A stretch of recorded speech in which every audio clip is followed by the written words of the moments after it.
Opening to the 2013 FOGO British FIM Speedway Grand Prix. The lights will come on very soon and we'll be on with the racing very shortly as well. 20 heats to decide the 8 qualifiers, 2 semi-finals and then the final. We're guaranteed a last heat decider, as we always are.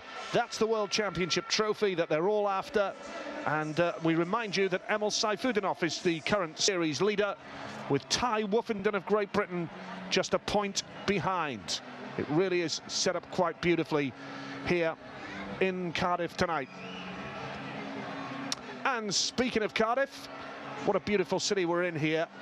It is the showpiece event of the Speedway calendar. It's the capital and largest city in Wales and the 10th largest city in the United Kingdom. The city is Wales' chief commercial centre and the seat of the National Assembly for Wales. Home to 350,000 people, it's also the base for the most national cultural and sporting institutions and the Welsh national media as well. Cardiff's a significant tourist centre with 18.5 million visitors a year, and it was ranked 6th in the world in the National Geographic's alternative tourist destinations. Now, sitting in the heart of the city is this wonderful venue. It is the Millennium Stadium. It's the national stadium to the Welsh rugby and football teams and the spiritual home of Speedway World Championships. A firm favourite with all the riders.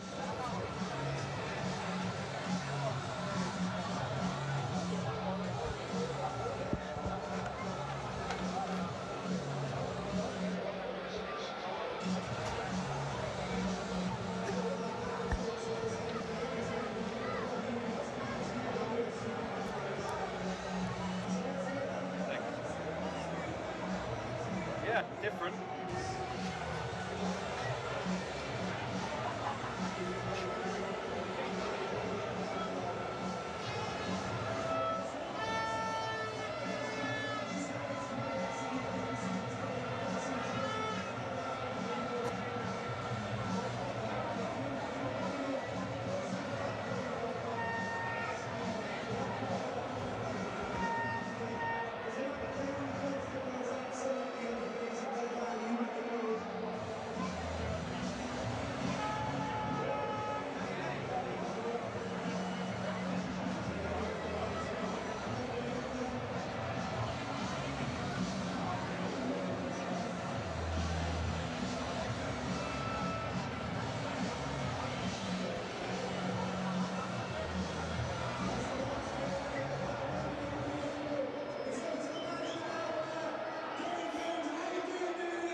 Well, Ty Woofenden is actually out in the first race of the night here, and it is good to see such a big crowd here. As Kelvin and I mentioned earlier, the Woofenden factor definitely playing its part. Yes.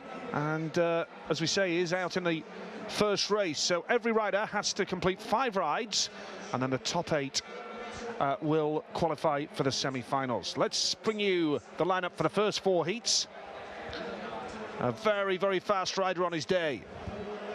Needs to step it up from last time. The man of the moment, the one everybody's behind tonight. Enjoying a really good season.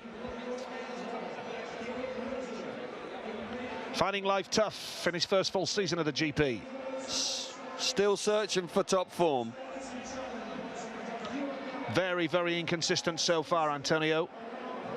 World class, could put in a big performance tonight. Twice world champion and knows the fastest way around this track. Has a super record here. Looked a lot quicker in Prague. A great experience for him tonight. Should be feeling a little bit fitter now. Plenty to prove tonight. Finished on the rostrum here last year. So exciting, leads the world. Sets it up beautifully then here in the Millennium Stadium, and fans from all over the UK and indeed Europe. There's, as I mentioned, a lot of Polish fans here that have made the trip here, and good to see a banner there for the old Hull Vikings, sadly missed. Many tracks that have fallen by the wayside down the years, but their fans make one trip per year to a Speedway meeting, and this is it.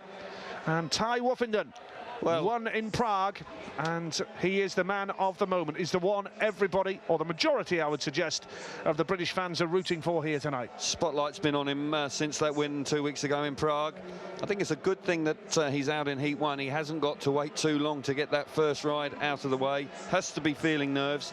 Was remarkably calm when we bumped into him earlier, Nigel, and seemed to be very relaxed. But there's no question after the introduction, he must be feeling a few butterflies there in his stomach, but he's preparing himself. Golub's out here in Heat 1 as well. Very interested to see what his body language is like on the motorbike in Heat 1. On his night, of course, he can be fabulous, but hasn't got a great record here in the Millennium Stadium. Pretty much everywhere else, but not here, so he'll be looking for a big night. And Zagar and Iversen also on the inside and the outside respectively. Both riders are enjoying a good season so far in the Grand Prix. It's been a spectacular Grand Prix series so far, going back to New Zealand in March, then on to Bydgoszcz, Gothenburg, Prague, and now here in Cardiff. We move on to Gorzów in a fortnight. Then it's Copenhagen. Then it is the break, the mid-season break for the Speedway World Cup. Who will be leading the World Championship? Going into the Speedway World Cup break next month, we wonder. It is nicely poised. That man currently a point behind the leader, Emil Sayfutdinov. 55 to Sayfutdinov, 54 to Woffington, 46 to Hampel. And the action is about to get underway.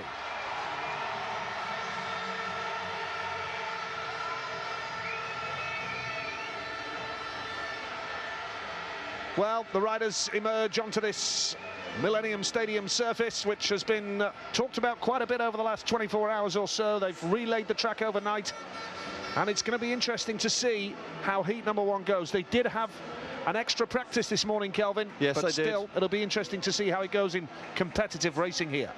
It will indeed. There were some huge question marks about the track here yesterday. They have worked awfully hard overnight. Conditions have improved, but they're not ideal. I do suspect it could be a little bit unpredictable, and I suggest that all 4 riders here coming up to the start of Heat 1 will be a touch nervous because of that. Woffington just turning back and now pulling a big wheelie down the back straight. He looks like he's ready for it, up for it. But this is the big one. This is the one that all riders want to win. It's the biggest speedway meeting anywhere on the planet. It's a fabulous atmosphere. There's a huge crowd in. And you've got to say that we're about to get underway with something very special indeed. Iversen is the last man to emerge with the help of the former German rider Robbie Kessler here tonight. Heat 1 is coming up.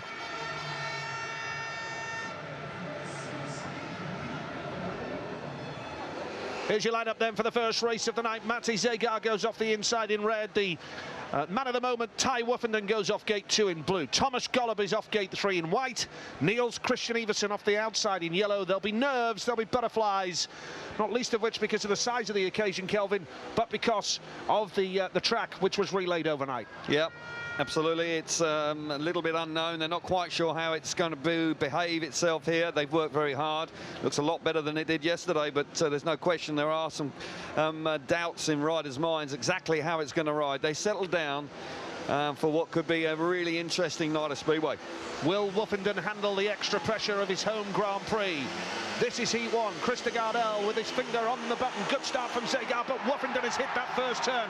Now here comes Iversen around the outside. Woffington is going to take him out down the back straight. No room there for Iversen. Woffington holds that line for Heat number 1. Second place is Iversen. Third is Zagar, and Thomas Golub is at the back. But Iversen is looking quick, and he's chasing hard after Ty Woffington here. He is indeed. Fabulous start from Woffington out of gate 2. Really had to battle hard and squeeze Iversen down the back straight on the opening lap. It's all down the inside, and that's no surprise in the opening race, but this is super stuff from Woffington, showing lots of composure under such enormous pressure. So much attention has been piled on him over the last 2 weeks, but he's out in front with a lap to go. He looks like he could sew the first race up. Crowd are going crazy here already in the very first race of the night. Ty Woffington is going to take the lead in the World Championship with this first race. Woffington holds the inside line. Here he goes. Fabulous opening ride from Ty Woffington out of gate 2, just made that first corner his, squeezed Iversen down the back straight to slam the door shut, and then was wheel perfect for the 4 laps. No surprise to see very little overtaking in the opening race is generally the case here in the Millennium Stadium in the early heats, but what a superb way to start the night. Listen to the crowd as Woofenden comes down the home straight.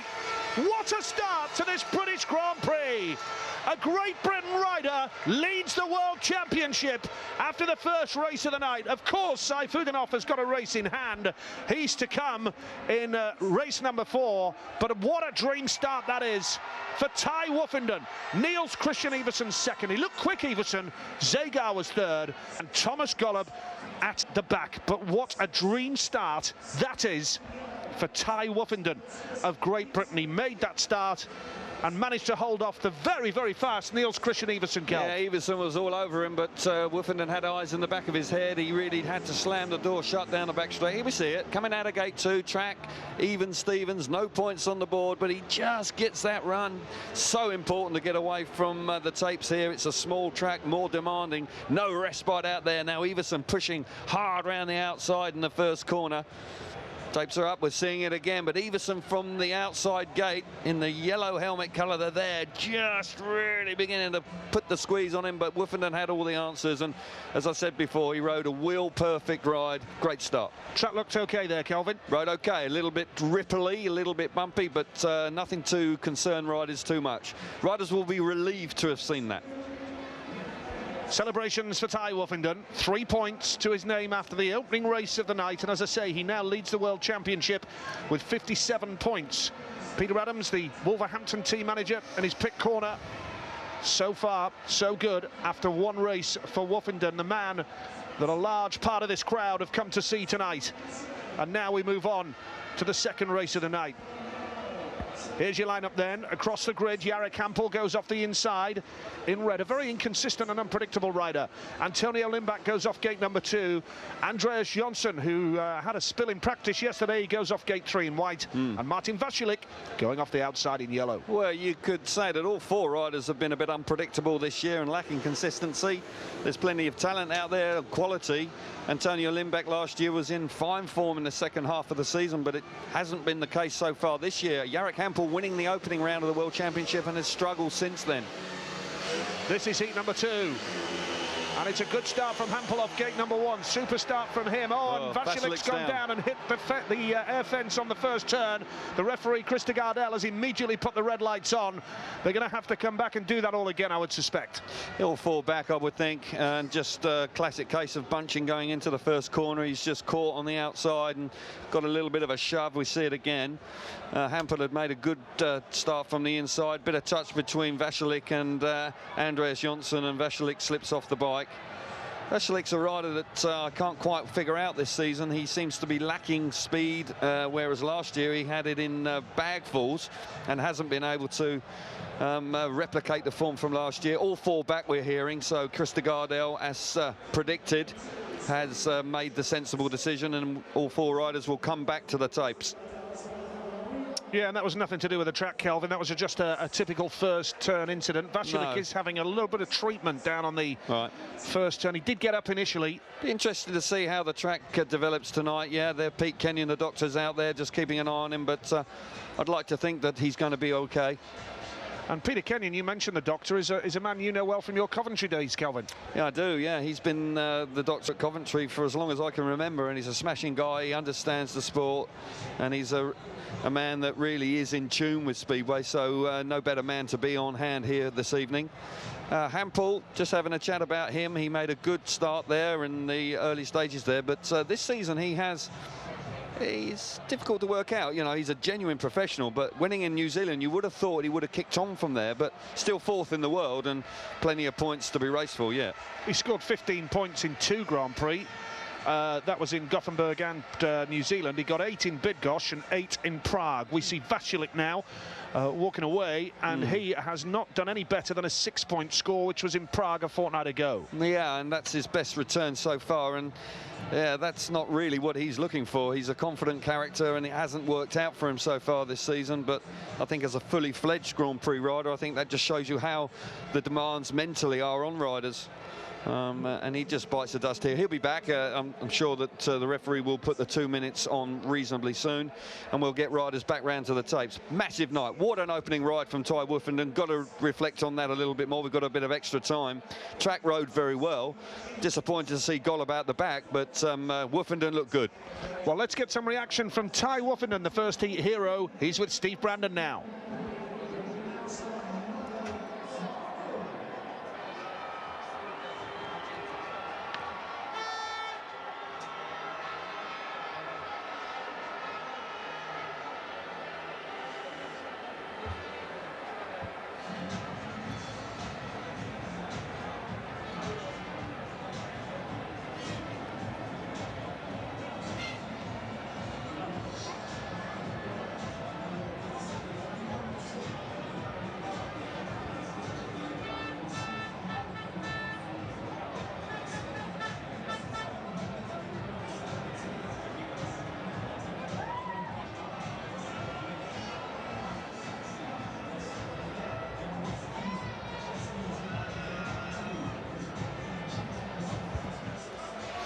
Well, I'll correct him there. He's sitting top of the world at the moment. Yep. After that first race. Momentarily, yes, but what a position to be in. He really is. He's an incredible young man because he doesn't seem to be overly affected by all the hullabaloo that's going on around him. Just taking it in his stride and still producing the goods. So we had a chat with him, Kelvin, in the pits earlier, and he was super cool, wasn't he? Yeah, remarkably relaxed, you know, considering it's the biggest Speedway meeting of the season, and Woofenden there leads the world by 2 points. That's a fabulous effort. So Emil Saifutinov, of course, has got to wait a little bit longer until heat 4 before he can reply, but that just shows you how relaxed Ty is. He's just having fun and riding fabulously well. Well, we are told Martin Vasilik will go on a second bike here, and the 2-minute warning is on. Tony Olsen, the race director, has now told the referee to put it on. Very generous with the time there. Certainly in a league match, they wouldn't have given them that much time, but here this evening, they're giving riders every opportunity to be fully prepared for the races. Big night of Speedway nights, you know, every time we come here, it's such a treat, isn't it? And once again, this year is no different. And with the fact that Ty Woofenden comes in to the Grand Prix having off the back of a winner, it could well be one of those very special evenings. The 13th time we've been here for Speedway in the Millennium Stadium. It seemed like a pipe dream when it was first mooted to bring Speedway here to the Welsh capital. The late, great Freddie Williams, former Welsh world champion, who sadly passed away not too long ago, helped with the publicity and the PR for that first Grand Prix here back in 2001. And now here in 2013, it's booming, it's buzzing, and Ty Woofenden has helped pull in the crowds here with his excellent performances. We've been waiting so long. First time since Mark Loram in 2000 that Great Britain have had a genuine world title contender. Yeah, absolutely. I just concur with everything you've just said there. It's been long overdue. Of course, we have to wait a long time for a Grand Prix winner, 2007, but last 2 weeks ago, Woofenden achieved it. Hampel off the inside then. Lindback will go off gate number 2. Jonsson is off gate 3, and Vasilik on his spare bike will go off the outside. There'll be a few nerves amongst these riders, because I would suggest that every rider, all 16 of them, will just be keen to get their first ride out of the way. Dead right, and Martin Vasilik on his spare bike may well be thinking about a plan B here. If he doesn't get a jet-propelled start from the outside, he has to look for that turn back in the first corner to try and snatch 1 or 2 places coming out of the turn. Here we go. Second race of the night, second time of asking here.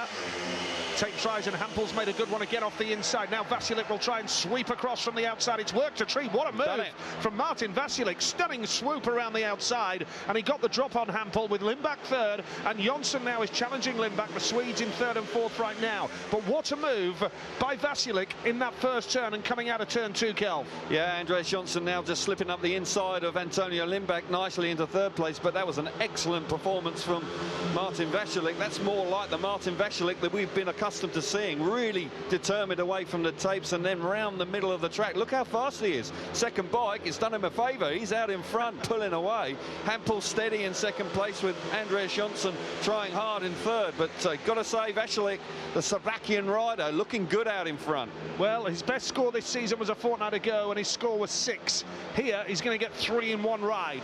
Martin Vasilek takes the checkered flag. Jarek Hampel was second, and third was Andreas Johnson, with Antonio Lindbach, who won his first Grand Prix of his career last year. But this year, it's been a different story for Lindbach. But Vasilek, that will boost his confidence no end. Look what it means to him. It means everything. He was talking in the press this week, saying it's a new Martin. It's certainly going to be turning things around, and that was evident there. Had a bit of a favour with coming out on his spare bike. That certainly worked very well indeed.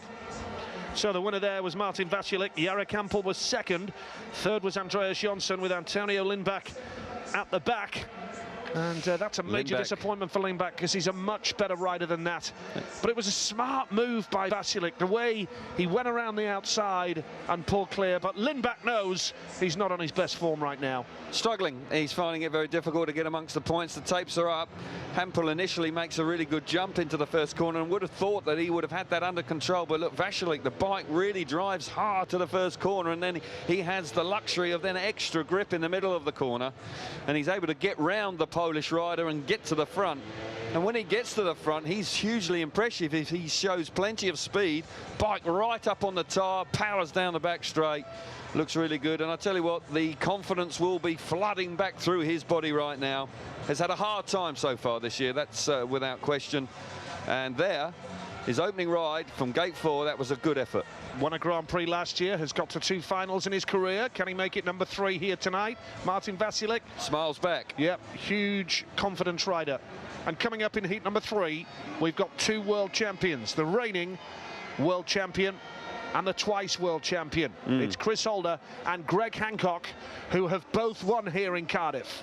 They have, and Chris Holder particularly, he's got a fabulous record here. He's won twice, and his worst place is a 3rd. And he will be very keen to do something very similar here tonight, kickstart his season. Not ideal coming out of gate 3.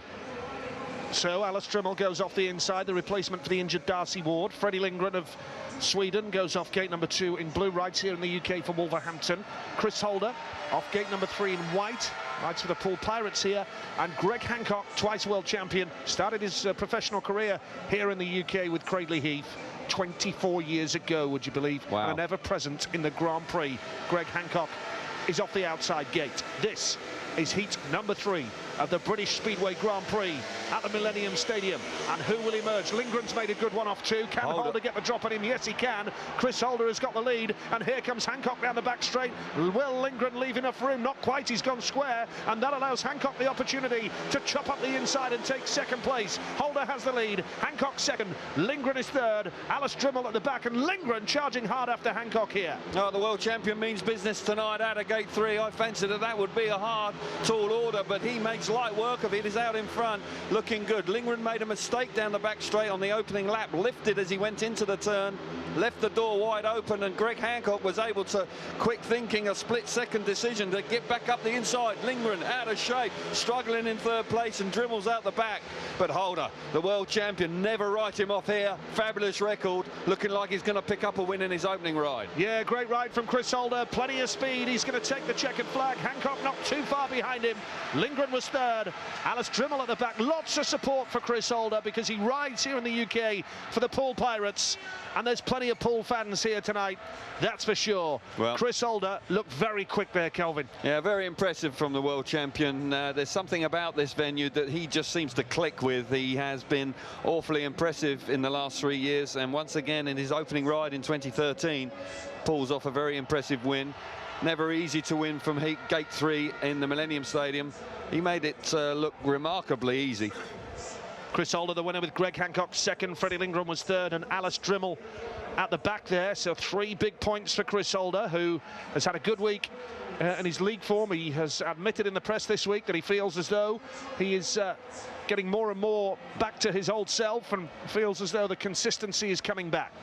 Yeah, and he may have had a little bit of good fortune. The Thursday night league meeting at Swindon was rained off, so he's had a little bit more rest up time, and certainly he looks fresh and sharp coming into his opening right here. Look how he really did want that. The bike didn't really hook up that perfectly. He literally wheeled the bike to the first corner, right on the edge of the grip. Hancock following him round, and Frederick Lindgren down the back straight. Just on the entrance to turn 3, the bike finds an extra little bit of grip, and he runs wide, and that allows Hancock up the inside. But the world champion looking good out in front. Yeah, knows that he needs points, 40 points before tonight. Moves on to 43. Mark Lemon, the Australian team manager, is there with him. Peter Johns. Yeah, the engine tuner, yeah. PJR, of course, has been instrumental in the success for Chris Holder. They are working furiously hard to find the right setup for him, and in Heat 1, he'll be relatively pleased with that. They'll work on the setup for the start, that's for sure. What a lineup for Heat number 4. Chris Harris, who can forget 2007, when Harris passed Hancock to win the British Grand Prix. That was one of the most memorable moments in Speedway Grand Prix history. Can't deny that. That was something extraordinary coming out of the last corner, and was a fabulous night of Speedway. And Harris has got another super opportunity here tonight.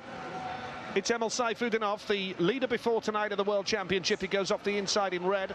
Christoph Kasperzak goes off gate number 2. Gate number 3 is Chris Harris in white, and Nicky Pedersen goes off the outside in yellow. Nicky, who is actually based in the UK, and that's where he bases his racing program from, and flies out to the Swedish, Polish leagues, and flies back to Denmark from the UK. Chris Harris, the wild card, right to the Birmingham Brummies in the Speedway Elite League here in the UK, has struggled for consistency so far, but had a good meeting at Wolverhampton last Monday night. The tapes went up very quickly there, and who is going to hit the first turn? Oh, it's all very tight, and Pedersen brilliant from around the outside. Sayfutdinov up the inside, Kasperzak third, Chris Harris is at the back, but Nicky Pedersen, made of stern stuff, doesn't look that quick. He's being really chased hard after here by Kasperzak and by Sayfutdinov. Yeah, it's really tight in that first corner. Pedersen from the outside charged into the first turn. Kasperzak's in second, but Sayfutdinov now swooping round the outside. Here comes the young Russian, but Kasperzak slams the door shut. Harris is out the back. Pedersen in front. You're right, it's not that quick, but he's holding a tight line. Tough to pass. Sayfutdinov once again rushing in wide. Kasperzak slamming the door. Sayfutdinov on the back wheel. Best race so far. Brilliant race here with Sayfutdinov charging up the inside, and Sayfutdinov looks the quickest rider. I know that sounds strange because he's in third place, but he looks to have the most speed, and look how close the 3 of them are down to the line. Oh, whoa, it looks close. as though Kasperzak just held on. Nicky Pedersen with the race win, and that was a decent race in heat number 4, but Nicky Pedersen made the start. It was a very, very tight first turn, but Pedersen did the business. Absolutely, on the run to the line. Kasperzak just about hanging on to second place with the hard charge in Russian. Sayfutdinov back in third place. Harris, the wild card, just couldn't make an impact. Nicky Pedersen, don't rule him out tonight. He's a sharp starter. Wasn't tremendously quick out in front, but he won the race, and that'll boost him. He'll be chuffed with that. Yep. Great ride from Nicky Pedersen 4 weeks after that broken hand, remember. He's got his private physio here from the Danish hospital helping out tonight. And heat number 4 means that every rider has now completed one ride. The result for heat 4, Nicky Pedersen, Christoph Kasperzak was second, Emil Sayfutdinov third, Chris Harris trailed in at the back. It means that Holder, Vasilik, Woofenden and also Pedersen are the race winners. Yeah, good opening ride from Nicky Pedersen. Got to say that he worked hard for that. Still suffering from a little bit of an ache in that broken arm that he sustained a couple of weeks ago. And certainly he makes a really good effort there from the outside. Excuse me, not a couple of weeks ago. It's a month now since he broke his arm in Gothenburg, but he comes charging across. You can't rule out Nicky Pedersen. He was so determined to get to the first corner. Emil Sayfutdinov there very early on. He's up in second place, but Kasperzak then comes charging into the picture and certainly stamps his authority on second place. And then they have a really good battle for second and third, but the race is all about Pedersen, the 3-time world champion.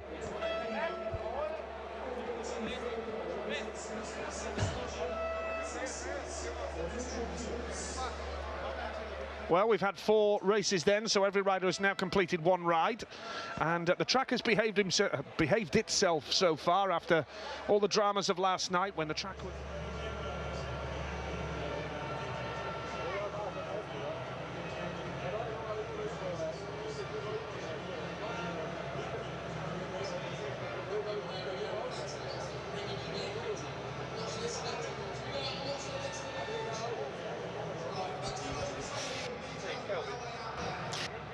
level to me is quite low.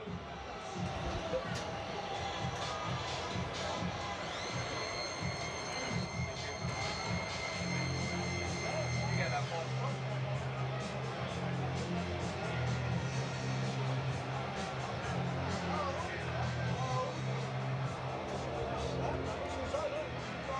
Yeah, Martin Vasilik looking a lot more like himself.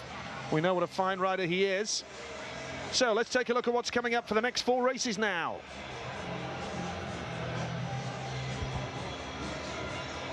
Looking super quick in his opening ride. Steady opening ride. Was involved in the mix early on. Yeah, strong opening performance from him. Just a 1 point for AJ. Brilliant opening ride from Ty. Struggled in his opening ride. Yeah, solid 2 points for him. Uncharacteristically well at the back in the first. Yeah, disappointing start for the Swede. Had to work hard for his point. Yeah, a little bit scruffy, but scored nonetheless. Was beaten up in his opening ride. Yeah, professional ride in his opening race. Looked more like his old self, very quick. Yeah, that applies to Everson. He was fast. Ty Woofenden watching on. And, yeah, I can understand that as well, Nigel, because he's, you know, track conditions will change drastically here tonight. They're rolling it, they're grading it, and they're watering it. Yeah, so, you know, plenty of work going on. There's going to be a lot of attention to it. Woofenden still leads the World Championship after the first 4 heats. Terrific for him. Saifutinov just picking up the 1 point. And Nicky Pedersen breathing down their necks. Don't rule him out. But, yeah, it's all building up very nicely. Plenty of intensive care for the track tonight. We may mention that once or twice, but as I say, yesterday the track was not in a fit state, and they've done fantastic. They've done brilliantly, working all through the night to relay the track, and we've got a meeting on, and it's going to build and build. Yeah, I just get the feeling this is going to be something special tonight. We've had many memorable Millennium moments down the years, but this tonight has all the makings with a home rider right in contention. And Woofenden, we should mention, is leading the World Championship right now. I'm sure Woofenden's got plenty of support from down under in Australia as well, where he spent his childhood, born in Scunthorpe, emigrated to Australia. His parents emigrated to Australia, and then came back to Europe for the son, for Ty, to fulfill the dream of becoming a professional speedway rider. Well, I got collared by a couple of Australians earlier today, and they said, just remember, he grew up in our neck of the woods, so they're trying to claim him as well, but I'm certainly claiming him. He's a Brit. He was born here, had British parents, and we're long overdue a rider that's leading the World Championship. And Ty Woofenden is the man right now. Well, track work has been complete, and we're almost ready to push off for heat number 5 and the resumption of the British Speedway Grand Prix.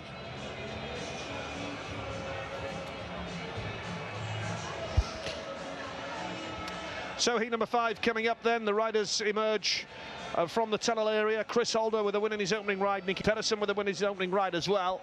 And it'll be interesting. Pedersen's off the inside and Holder's off the outside here. Interesting. Not to mention Zagar and Hampel, who on their day are very quick riders, Kelvin. It's a super lineup here. Yeah, heat 5 is very competitive. It'll be interesting to see. We've got 2 riders that were coming out here unbeaten, and Nicky Pedersen and Holder winning their opening rides. Now they go head-to-head here. We could see that later on tonight, of course, as we get down to the business end of tonight's Grand Prix, but Holder and Pedersen really are top quality, but so is Zagar and Hampel. So a fabulous racing prospect, and really keen to see how they get on here going into the first corner. Yep, quite a lineup then for heat number 5 here in Cardiff. Woofenden watching on. He knows the spotlight's on him. He's featured in the national newspapers in the UK this week. All the spotlight has been on him, and he's handled it superbly so far. Brilliantly, I would say. He's coming out of gate 3 in the next race, so he's keenly looking on. But this race, as you rightly said, this is something special right now for heat 5.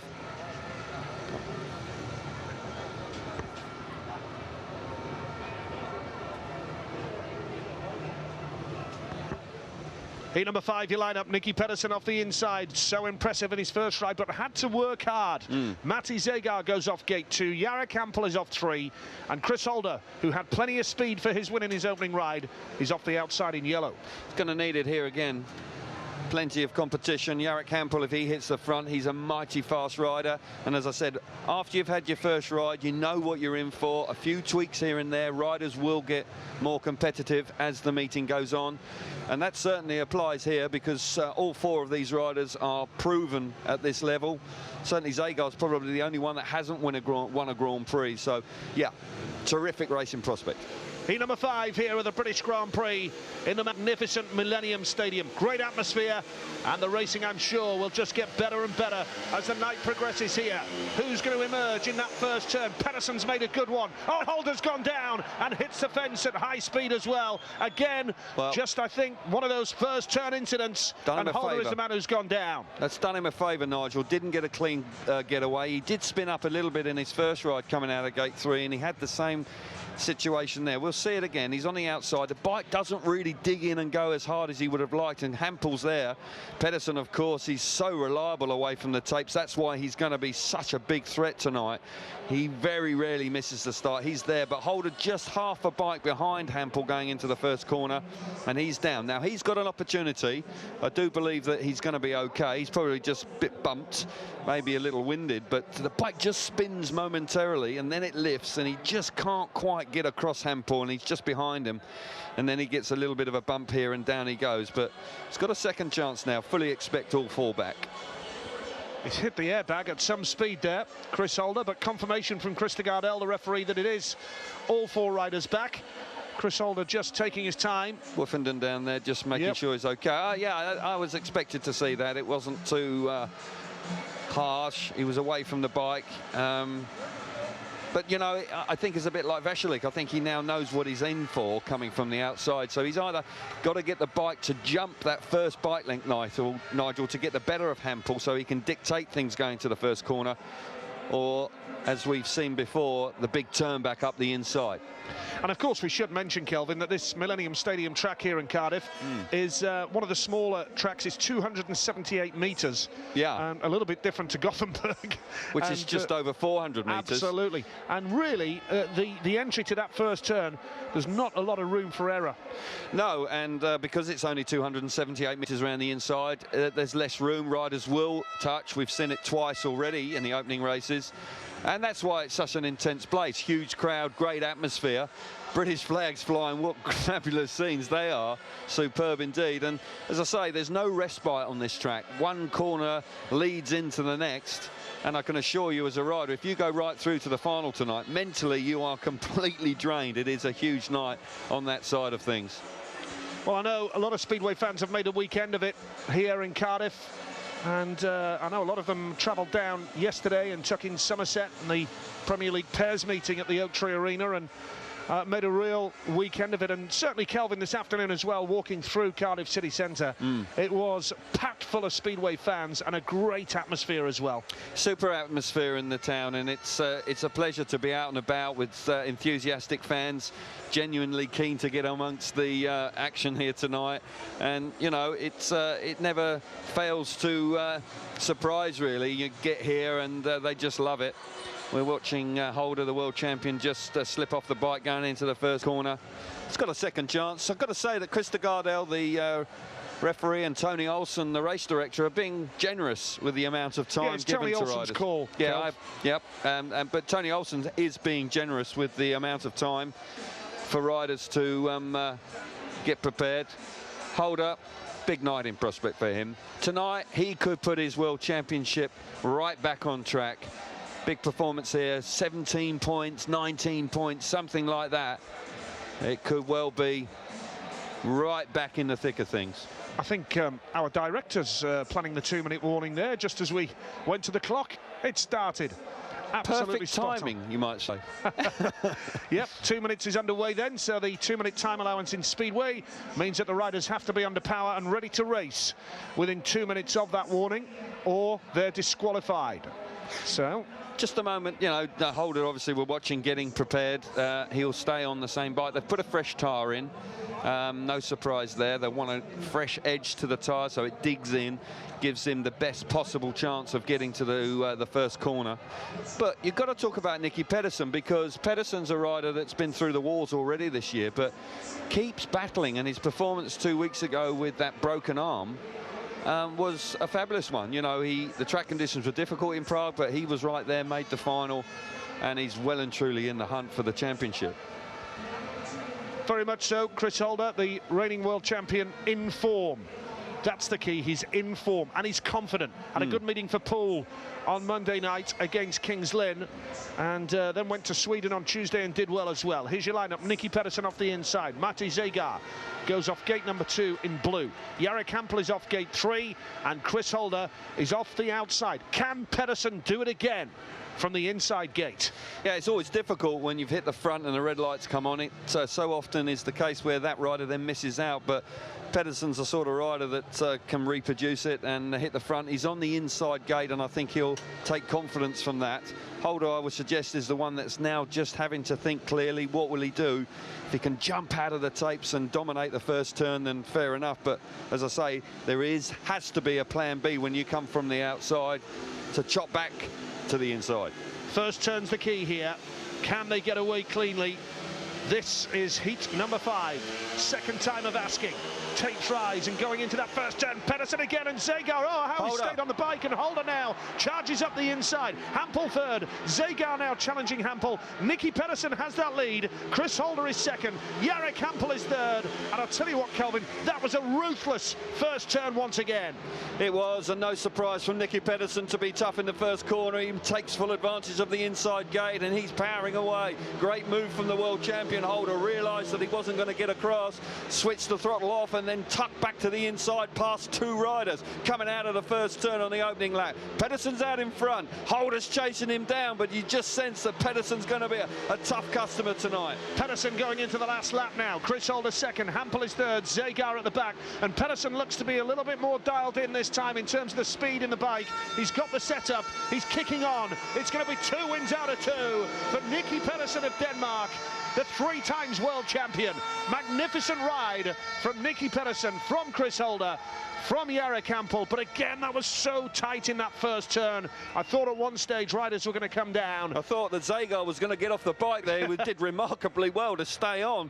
Maybe he should have gone down. He might have got a restart out of it, but hindsight is a wonderful thing. But Pedersen, tough man to beat. He meant business there. Second time of asking, he did not let it phase him in the slightest. He went charging into the first corner, and he made the race his own. Holder was smart in the first corner. He had that plan B. He executed it perfectly and was able to get a useful 2 points out of the race. Nicky Pedersen, race winner, 2 wins out of 2 for him. Chris Holder was second, Jarek Hampel third, Matti Zegar at the back. It means that Nicky now leads the meeting. He's the only unbeaten rider, 6 points from 2 rides. With Vasilik and Woofenden still unbeaten because they've only had 1 ride, but Nicky Pedersen from 2 outings, 2 wins. And Chris Holder will be fairly satisfied with 5 points out of 6. They've got to work on the bike to get it to hook up off the start a little bit better. And we'll see it again. Second time of asking, his bike just doesn't quite dig in enough, but he's smart enough to realise that he's not going to get round the outside, and he chops back with Nicky Pedersen opening the door there. He gets up to second place immediately, and that's a nice bit of good fortune, but quick thinking, smart, intelligent from the world champion. Nicky Pedersen charges in there, clouts Zegar out of the way. This race is mine, and so it proves. Pedersen out in front, back-to-back wins for him, 6 points. Impressive, working hard, the ultimate professional, Nicky Pedersen, who's even got a gymnasium at home to train when he's at home. And, well, 6 points out of 6, and no wonder the smiles back for Nicky Pedersen. Yeah, physiotherapist in there as well, keeping an eye on him. That arm's still aching. Holder just deep in discussion. No surprise for me. He's had a tough start, but he's got 5 points, and he's had 2 outside gates. That bodes well for the champion because he's got inside gates to come that could be of benefit. Woofenden's out again. Gate 3. Can the Brit pick up another win? Here's your lineup for heat number 6. Christoph Kasperzak, who looked very quick in his opening ride. He's off the inside. Alice Drimmel goes off gate 2 in blue, the Czech Republic man. Ty Woofenden won the opening race at the British Grand Prix tonight. He's off gate 3. Seems a long time ago now, that. Yeah. And Andreas Jonsson is off the outside in yellow. Yeah, AJ needs to pick it up. Kasperzak could be the danger man here. Second last year. Woofenden's off 3. He's the man this crowd want to see win, but Kasperzak has made the start. Woofenden switched up the inside. Now Woofenden comes through into second. Kasperzak has the lead. Woofenden second. Drimmel is third. And Andreas Jonsson is at the back. Kasperzak is a classy rider. Woofenden will have to work hard if he's going to get the better of the pole, who has the lead now. Yeah, Kasperzak out in front using the inside gate beautifully. It was a good move in the first corner from Woofenden. That's 2 points. That'll do nicely. Kasperzak beginning to just charge around the outside, leaving a little bit of room up the inside. Woofenden pushing hard. They're pulling away. 2 races in one here. Andreas Jonsson out the back. Kasperzak once again running wide with Woofenden up the inside, but controlling things. Woofenden 2 points. That'll do okay. Yep, that'll do him. He'll be on 5 from 6, but Christoph Kasperzak looking good. Jonsson now has gone through into third to get the better of Alice Drimmel. But what a ride from Christoph Kasperzak. Great victory from Special KK, Christoph Kasperzak from Woofenden in second. Third was Andreas Jonsson after passing Alice Drimmel. But we know what Kasperzak's capable of. He got on the rostrum here last year. He loves this track. He does. He came in at the last minute last year and very nearly won the meeting. He was second just 2 weeks ago in Prague, clearly boosted by that performance, and he took full advantage there. He was under pressure, but didn't panic. Very composed out in front. Kasperzak the winner with Woofenden second. Jonsson was third. Alice Drimmel at the back. It means now that Woofenden moves on to 5 level with Kasperzak, and Nicky Pedersen leads with 6 points, 2 wins from 2 rides. And full credit to that man, Christoph Kasperzak. Super ride from him. Well, when you consider he didn't score in Bydgoszcz, which is a home Grand Prix for him, and that was a desperate night of Speedway, he has put that well and truly out of his mind now. 2 weeks ago in Prague, he was great, got second place, really battled hard, but here from the inside, he charges there. Woofenden really good going into the first corner. He makes a smart move here, a little bit like Holder did in the previous race. Just switches back to the inside with the other 2 riders, Drimmel and Jonsson a little bit wider. Kasperzak, I thought Woofenden might well be able to find a little bit more speed and put more pressure on, but he couldn't do that. Kasperzak out in front, plenty quick enough. Super ride from Christoph Kasperzak, who has got to 3 finals in his Grand Prix career. This is his 22nd GP.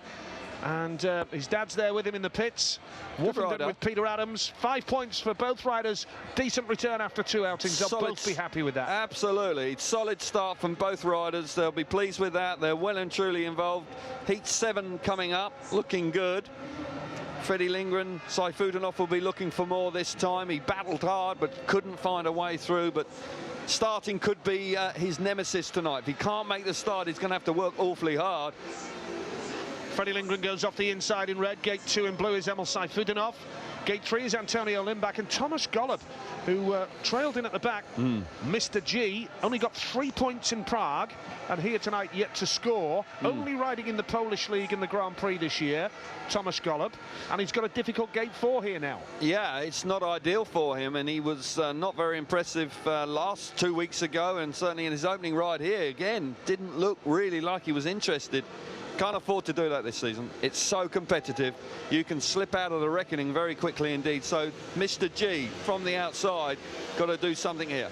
Emil Saifudanov with Alan Rossiter in his pit corner tonight, and that's a good start from the inside. Lindgren in red. Saifudanov has been pushed out to the back, and now here's Lindgren with that lead, and there's a real battle as Golub comes up the inside for second place. Third is Limbach. Saifudanov is relegated to the back here, but Lindgren looking super quick as Golub holds second place, and Saifudanov now has passed Limbach. He's chasing hard after Golub as well. We got a race on here, Kel. Fredrik Lindgren out in front, looking mighty quick. Golub in second place is very vulnerable. Here comes Saifudanov, who got slammed in the first corner. He's charging hard right up the exhaust pipe of Thomas Golub. Now back to the inside. Lindgren's in a different planet. He's gone, looking good out in front. Saifudanov with 1 and a bit laps to go, looking for a way through on Golub.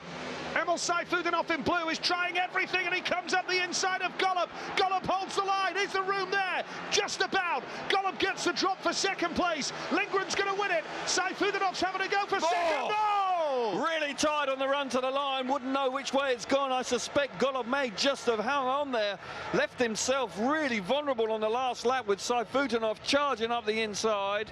Yeah, Golub's just got that. Second place to him. He'll be pleased with that after failing to score in the opening ride for Golub. But Lindgren out in front was hugely impressive. The inside gate once again working big time. He was away and gone. Mr. Entertainment was Sayfutanov, but he's only got 2 points from 2 rides. So Freddie Lindgren the winner with Thomas Golub second. Emil Sayfutanov was third, and Antonio Lindbach struggled there in at the back. So Lindgren moves on to 4 from 2 rides and into the top 8. And Kelvin, he looks super quick there. He's quite clearly got his setup right after his opening ride, and he looked very fast. He did. He's been on the rostrum here before, and he loves it. Once again, another rider that rediscovered his form 2 weeks ago in Prague, and certainly there, from the inside, he makes a clean getaway. Sayfutanov here is just not quite there, and Lindgren runs him wide into the first corner, and he's hugely vulnerable. And the riders there, Antonio Lindbach and Golub, come charging up the inside. In actual fact, as they went into turn 3 on the opening lap, they were 3 abreast with Sayfutanov buried out right near the air fence. Super ride for Lindgren. He's clean away. Golub there shows a lot more intent here and a lot more hunger, because he's under a massive pressure from the young Russian, and it looked like on the last lap that Sayfutanov would get the better of him, but Golub responded, slammed the door shut, and just hangs on for those vital 2 points. Here you can see it round the outside on the back wheel. Golub really beginning to dig deep. That's what he's got to do if he wants to stay in the championship race. He needs to show that character. Lindgren out in front. Well, he's looking good here tonight. Well, if you have just joined us here, that's Freddie Lindgren, who rides for Wolverhampton here in the UK. He's from Sweden. And if you have just joined us, Ty Woffington of Great Britain is the new leader in the World Championship. This is heat number 8. Niels Christian Iversen off the inside in red. Martin Vasilik, a winner first time out, off 2. Greg Hancock, twice world champion, Grand Prix ever present, gate 3 in white. Chris Harris, Great Britain wildcard, outside in yellow. And from a British Speedway point of view, Kelvin, how refreshing to say that a Great Britain rider leads the World Championship. It's a delight to say it. Got to pinch myself every time you keep mentioning it, Nigel. It is fantastic.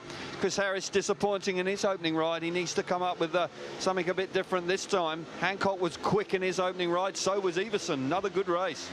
This is heat number 8. Oh.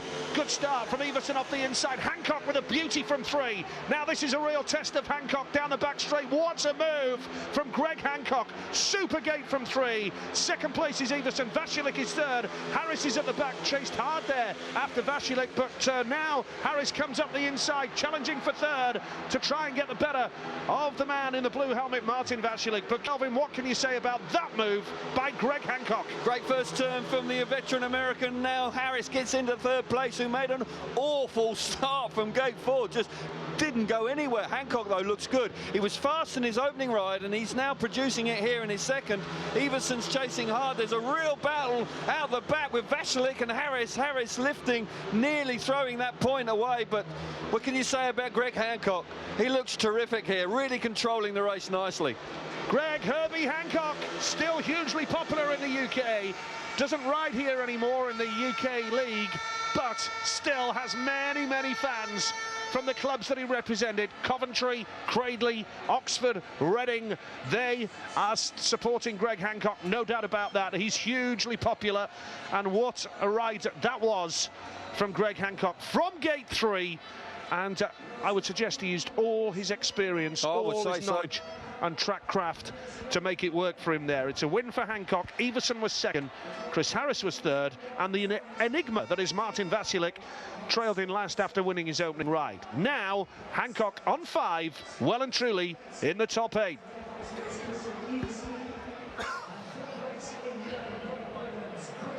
Super ride for Greg Hancock there. That was a very impressive first corner from him. He's coming out of gate 3, which is not ideal. Harris doesn't get away at all there. He just almost stops. It's Everson and Hancock going head-to-head in that first corner. It is a little bit tricky there. You can see the bikes just bouncing around a little bit, but it's Hancock that gets the better of things. He's just in the right place here. He's able to allow the bike to run across into the darker area there, gets a little bit of extra drive, and great feeling as a rider as he powers away down the back straight and pulls away from Everson. Everson can't land a plow. But the two, look at that, that's how bumpy it is. The bike bouncing around there, and really have got to have great balance and good throttle control here tonight. And certainly the American's got that. He'll be a threat.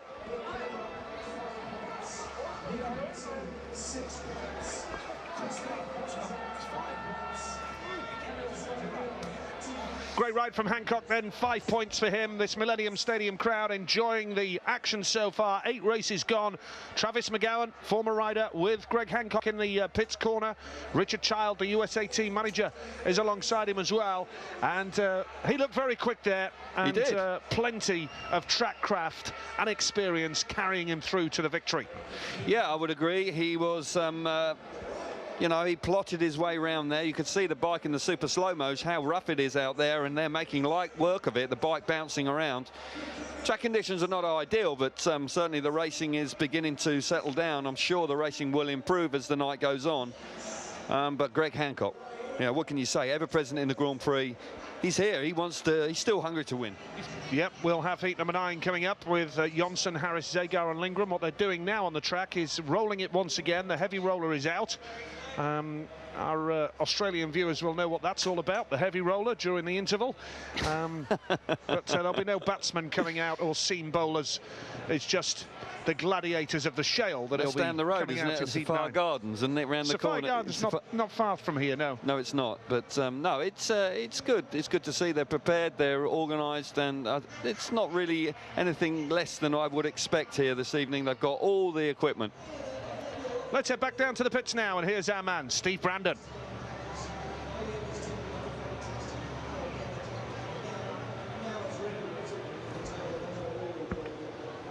It's quick.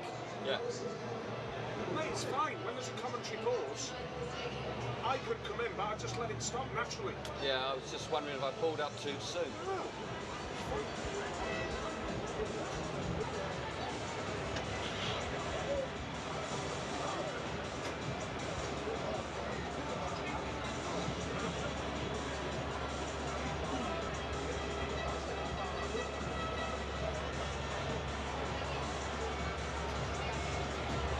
Heat 10, Nige. Heat 10.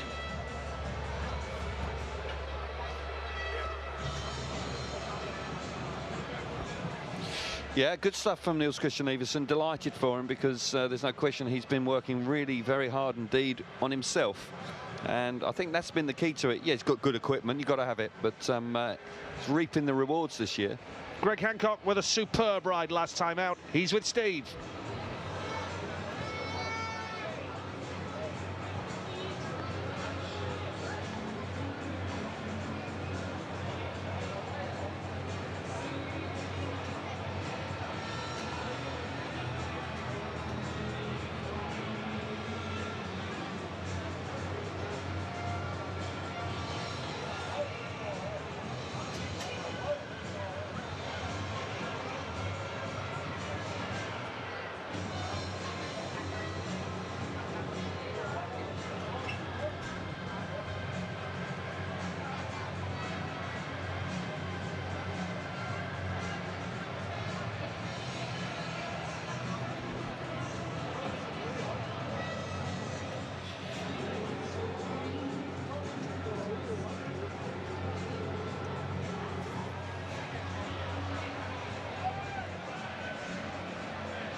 Yeah, he's looking pretty happy with life, Kelv. No, he has every right to be. 5 points from his opening 2 rides, and they were from the outside, gates 4 and 3.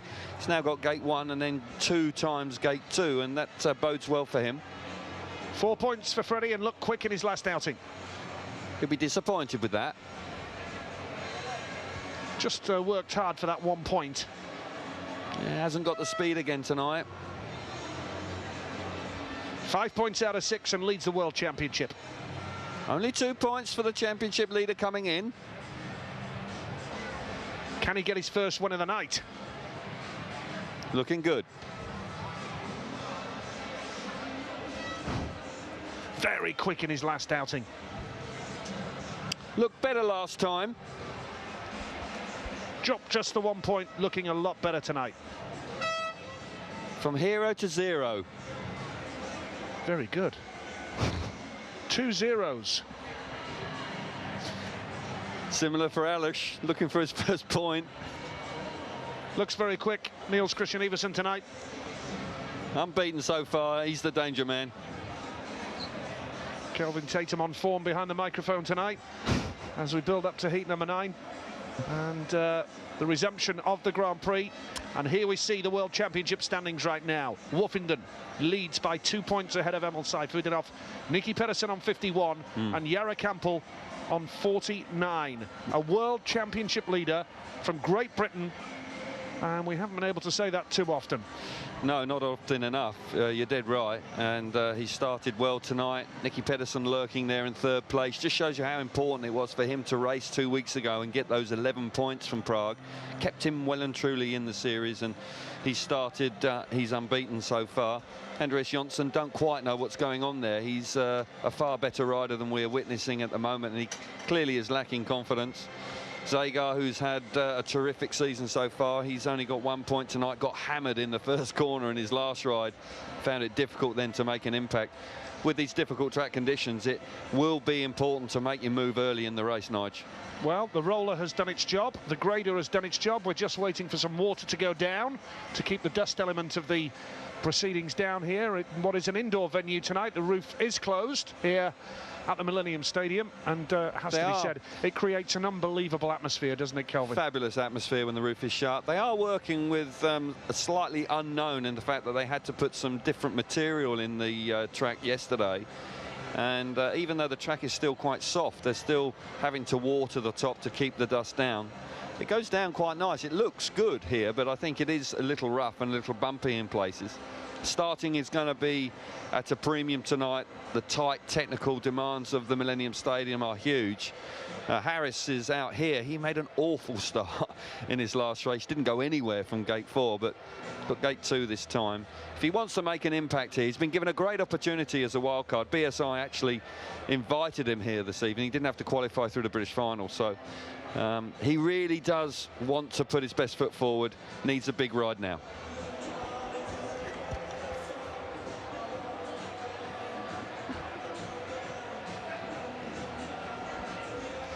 Riders about to push off for the restart of the British Grand Prix here in the Millennium Stadium. Really is a fantastic venue for Speedway. 13th time we've been here, and it really is the annual pilgrimage for Speedway supporters to make the journey to the Welsh capital. Yeah, I like that pilgrimage. I think that's spot on, isn't it? You know, Thanks. Yeah, it's all right. Yeah, no, it's a pleasure. But no, certainly they have come in their droves, and they, you know, they fill out, and it's a great atmosphere. We're back on with the action. Andreas Jonsson still searching, possibly has changed his bike, looking for something different, looking to try and hit the front and rediscover the form he showed when he was number 2 in the world. Lindgren's the man here. He was so impressive last time, but he's got more of a challenge this time, Nigel, because he's coming from the outside, and that's tough from there. Speedway fans of a mature generation will recall the heady days of Wembley Stadium, 1981. Bruce Pennell, 92,000 fans.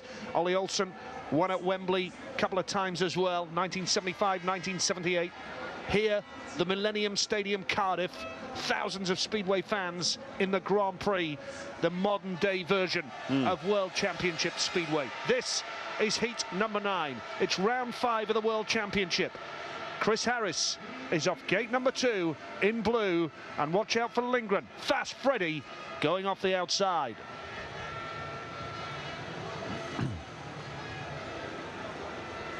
Here's that lineup then. Andreas Jonsson off the inside with 2 points to his name so far.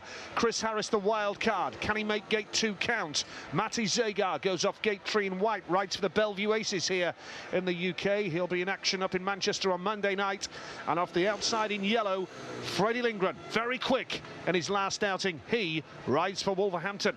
Fast Freddy was certainly lived up to that nickname in his last ride, out of the inside, and was clean away. Zagar frustrated so far tonight, just 1 point to his name, needs to pick it up. Andreas Jonsson, again, another frustrated rider, lacking in confidence, desperately needs to find something, a spark of inspiration from somewhere. The third outing for each rider about to get underway here. Harris has made a good start off too. Can you believe it? Chris Harris has the lead, the British wildcard, and now Jonsson holds second place with Freddie Lindgren third, and Zagar has been left at the back. Now here comes Lindgren. Lots of speed for Freddie Lindgren. He's going to really hunt down Chris Harris. Harris doesn't look to have a lot of speed. Jonsson is second, Lindgren third, Zagar at the back, but this place, the roof will be raised if Chris Harris can hang on to this. Super start from Harris out of gate 2 with Andreas Jonsson now charging into second place. Lindgren went too wide in turns 1 and 2. Jonsson up the inside. Harris isn't quite fast enough. He runs wide now. Jonsson up the inside, putting pressure on the Brit out in front. Harris with 1 lap to go. Can he hang on with Andreas Jonsson now up the inside? Oh! Harris back up the inside. Brilliant ride from Harris. Unbelievable Speedway, and the British fans are absolutely delighted with that. How on earth did he hold on to the bike? He spotted the moment. He slotted through a Swedish sandwich of Jonsson and Lindgren. Absolutely breathtaking from Chris Harris here in Cardiff. Never does it an easy way, Harris. He was out in front. He was controlling it, and then he ran too wide. And Andreas Jonsson got up the inside, but he responded, charged back, got himself to the front, and hang on for a super win. The place has gone crazy. Chris Harris, after making such a strong start away from gate 2, fully deserves the 3 points. God, that was unbelievable down that back straight. Good stuff. Lindgren was second, Jonsson was third. Zagar had the best view of it all. Sadly for him, he was at the back, but it was a win for Chris Harris. Well, it moves him into the top 8 as well, and Freddie Lindgren moves on to 6 points now as well, and very firmly in the top 8. Super Speedway, and full credit to Chris Harris there. Well, it all changed, didn't it? Really kicked off on the last lap there when Harris ran too wide and almost gave the win away. He made an excellent fist of it initially away from gate 2, much more like it after a desperate start in his last race from gate 4. Lindgren's right there with him, and Lindgren runs too wide early on in the race, and that allows Andreas Jonsson into second place, and it looked like that's the way it was going to stay. And Andreas Jonsson's probably really scratching his head here thinking, well, what on earth happened there, because I was in the front and then the next minute I'm in third place. Can't believe what's just happened. Nothing going right for Andreas Jonsson. Here we see it now. He gets up the inside. Look at that. Harris somehow squares the corner off up in between the two Swedes, and Lindgren then follows him through and relegates Andreas Jonsson, who just a few seconds ago was in the lead. Harris hangs on out in front. He'll be chuffed to bits with that. Pleasing the home crowd. Really entertaining stuff on the last lap. And these pictures have now gone onto the big screen here in the Millennium Stadium. And he's got a huge ovation, as has Ty Woffington, who's off the outside gate here in heat number 10. What a lineup this is. Greg Hancock, superb winner last time out. Jarek Hampel goes off gate number 2. Emil Saifudanov with only 2 points to his name so far, but has really worked hard and has been in the mix. And Ty Woffington has got the outside gate to contend with here now in yellow. This is heat number 10. Great lineup, pressure really building now. We're getting to the meaty part of the meeting with riders really beginning to strut their stuff. I sense what we witnessed in the last lap last time out is what we're going to be in for the rest of the night. Great heat 10. Vital to make a good start here in heat number 10. Woffington hasn't got there. Hampel off 2. Simply superb. Woffington's going to have to do it the hard way here now. Here comes Saifudanov up the inside. Really battling with Hampel. Oh, he's taken him out wide. That allows an opportunity for Woffington. Woffington's come through from last to second. Hancock is third, and Hampel has gone from first to last. And now Hancock really hunting down Woofenden. Real battle for second place. Great speedway here in Cardiff. Top two in the world going at it out in front. Woofenden out of shape. That allows Hancock up the inside, but he responds. Slams the door shut. He's just about hanging on to second place with the American Greg Hancock pushing him so hard. Hampel, after making such a good start, he's riders out of shape coming out of turn 4. How on earth they didn't come together out in front. So Fudorov, who made that move early in the race, he's going to win the race. That's more like it for him. Oh, dramatic stuff for second and third. Emil Sayfutdinov from Ty Woofenden from Greg Hancock. And Jarek Hampel, who led that race, has finished last. Unbelievable. 10 races gone at the British Grand Prix, and it's Emil Sayfutdinov who takes the victory, and Ty Woofenden settles for second spot. And how Greg Hancock stayed on the bike when he hit that rut, goodness only knows. Well, he did remarkably well to miss Ty Woofenden. He had such good reactions to get the front wheel down and miss him. But that was a spectacular heat 10, and this British Grand Prix has suddenly burst into life. Sayfutdinov the winner. Woofenden, who was left at the start, he was last at the gate. Third was Hancock, and this is what it means. Woofenden's on 7 points now. Hancock is on 6. Sayfutdinov into the top 8 with that victory. That's how much he needed that. Takes the victory and moves on to 5 big points. And Jarek Hampel is back on 3 points now. Well, it was a super race. Initially out of gate 2, Hampel clear into the first corner at this early stage. You would have to say you'd lay your house on it that he'd win the race. But look at Sayfutdinov charging up the inside, and as they go into turn 3, you just see how hard he wanted it. Just the 2 points from his opening 2 rides. Coming in here as the championship leader, this is what it's all about.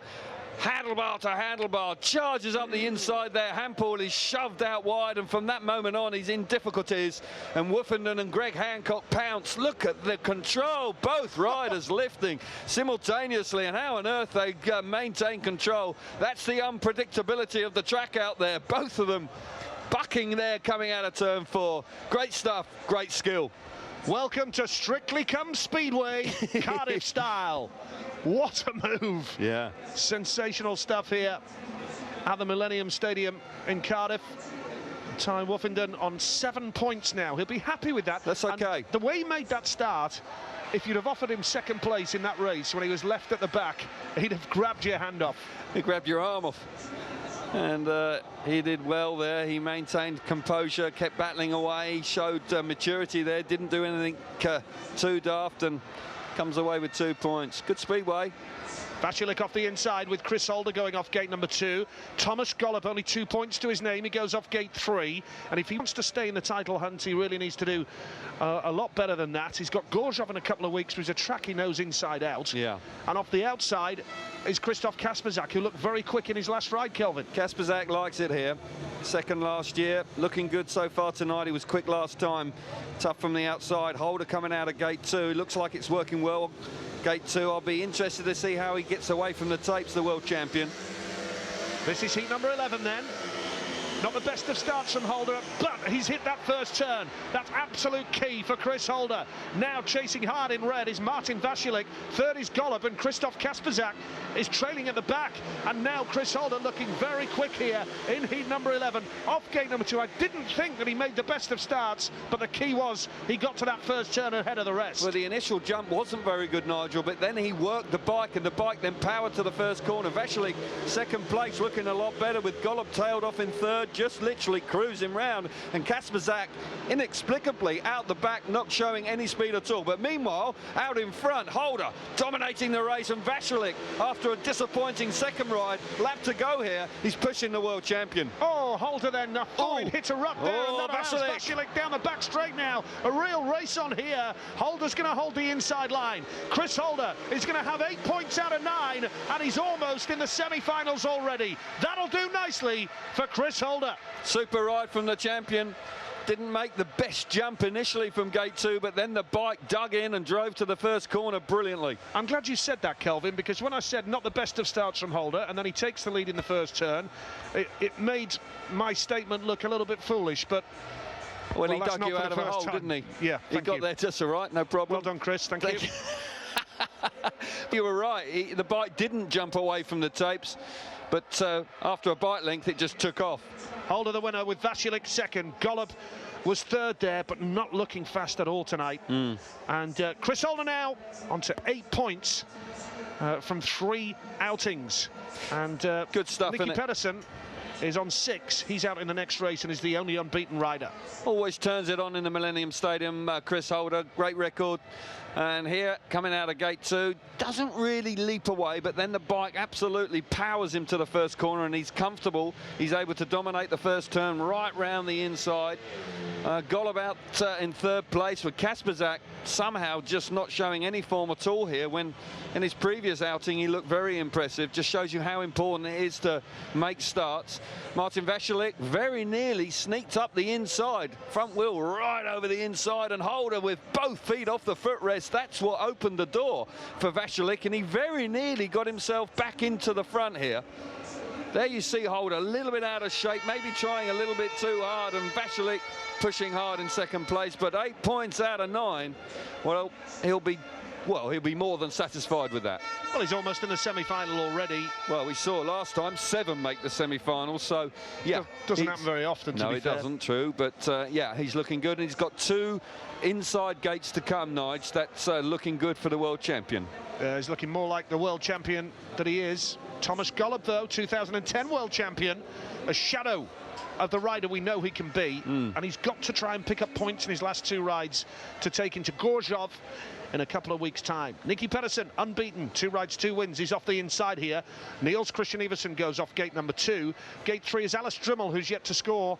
And off the outside, Antonio Lindbach, who's also yet to score and has been trailing in well and truly at the back. Hasn't even been on the pace. Well, I fear for Antonio Lindbach. He's a rider with no confidence at this stage of the season, and he's an inspirational type of rider. He's a confidence rider. He needs to find it, because the World Championship is passing him by at this stage. He needs to find it. The man on the inside, Nicky Pedersen, he's in the box seat. Can Pedersen make it off the inside gate? He's made a good one there, but watch out for the man in blue, Niels Christian Iversen. He's made the start. Now Pedersen up the inside. Great first super turn. move, and now Iversen returns the compliment. The 2 Danes having a real go here. Iversen has the lead. Pedersen second, Lindbach third. Alice Drimmel is in the back. That was a smart move by Niels Christian Iversen. Nicky Pedersen second, and Lindbach third. Iversen really fired up. He's the Danish champion. He leads the Danish championship once again this year, and he's leading a 3-time world champion, Nicky Pedersen, in second place. Iversen deserves to win races this year. He really is well prepared, and he's looking hungry, looking fast out in front. Pedersen settled nicely in second place. Once again, Antonio Lindbach does not look full of confidence in third, with Alice Drimmel just struggling out the back. But Iversen, what can you say? He looked fast earlier on and not winning races. He's going to win one now. Yeah, he's been threatening this all night. Niels Christian Iversen is going to take that checkered flag, and that means that we have no unbeaten riders now. They're taking points off each other. That's heat number 12. Every rider's completed 3 outings now, and Nicky Pedersen's unbeaten record has gone to that man, Niels Christian Iversen, who worked hard and had to ride the situation. He had to read the situation. Yeah, he did. And he did it superbly. Absolutely. He was quick thinking, sharp. Nicky Pedersen put him under pressure, but he swapped back to the inside and got himself back to the front. Fully deserved to win the race. That was a classy ride from Iversen. Niels Christian Iversen the winner, with Nicky Pedersen second. And Antonio Lindbach was third, and this is what it means. It is Chris Holder and Nicky Pedersen on 8 points each, who lead the meeting. But Ty Woffington leads the World Championship.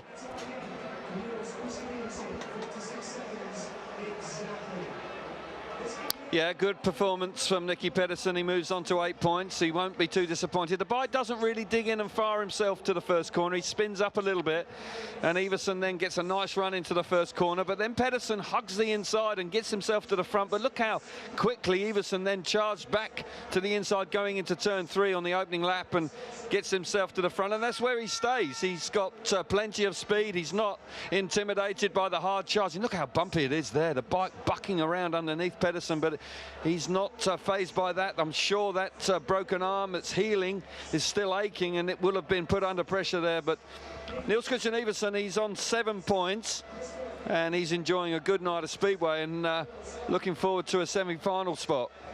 It was obvious there as well, Kelvin, that Nicky here, the man we're seeing, settled for second place. Once Niels really pushed on, he settled for second place, because he is still riding through the pain to barrier. Cardiff, but you know, clearly motivated by the loss of his father 3 years ago.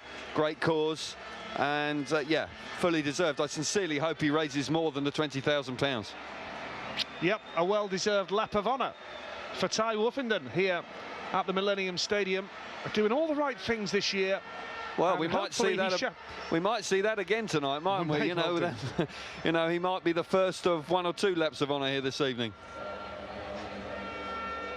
Well, Emil Sayfutdinov no doubt feeling a lot happier now that he's got that victory under his belt. He's worked hard all night, but he needed that win, Kelvin. Yeah, he did. He had worked awfully hard for just 2 points from 2 rides, and then he came up with a hard charging win out of gate 3 in his 3rd ride. He's got gate 4 and gate 3 again, so he's got a tough night of Speedway. It's not going to be gifted to him when, you know, Holder, the champion's got the 2 inside gates to come, but he's got plenty of speed, and he's young, and he's full of confidence, so I still see him as a threat for the final tonight. Yeah, and very, very swift, very quick, and such a likeable young man as well. A little bit like Ty Woofenden is dialed into everything about the World Championship this year. This young man, Emil, is the ultimate professional as well. And bear in mind, only a month ago he lost his father, and here he is with a smile on his face and enjoying his Speedway. Yeah, well, he burst on the scene in 2009 and won 2 Grand Prix out of the first 3 rounds that year, and he was a sensation. A little bit like this man was, of course. People predicting him to go on to be world champion that year. It actually turned out he finished 3rd, but yeah, Sayfutdinov, after some nasty injuries, is back to his best. And footage being shown in the big stadium tonight of Ty's bike ride. But let's stay with Emil Sayfutdinov for now. He is down in the pits speaking to our man, Steve Brandon.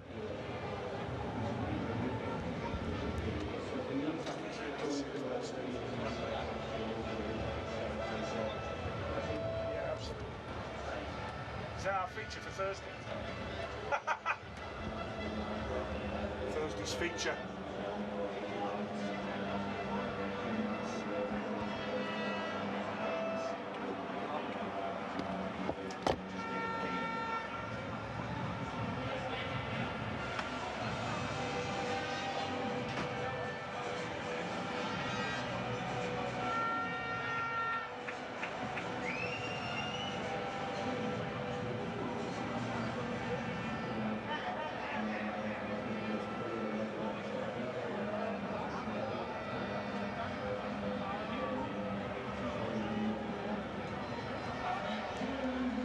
Yeah, good effort from Emil Sayfutdinov. Again, we're just seeing in the stadium tonight on the big screen Ty Woofenden's charity bike ride for Cancer Research UK. And Ty's getting quite emotional actually watching the footage of that, because it's a magnificent achievement that he's pulled off there.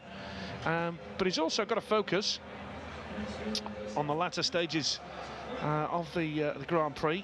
Ty Woofenden out in red in heat number 14. But young Ty, well, very emotional indeed, because he really has achieved a great deal, and no doubt thinking of his late father Rob, who lived in Perth in Australia after this young man was born in Scunthorpe in the UK, and now back here in Europe. Now, one man who's missing out on the World Championship at the moment, and we hope to see him back in the Grand Prix sooner rather than later, is Darcy Ward. Let's get a latest on his injury. Here's Steve.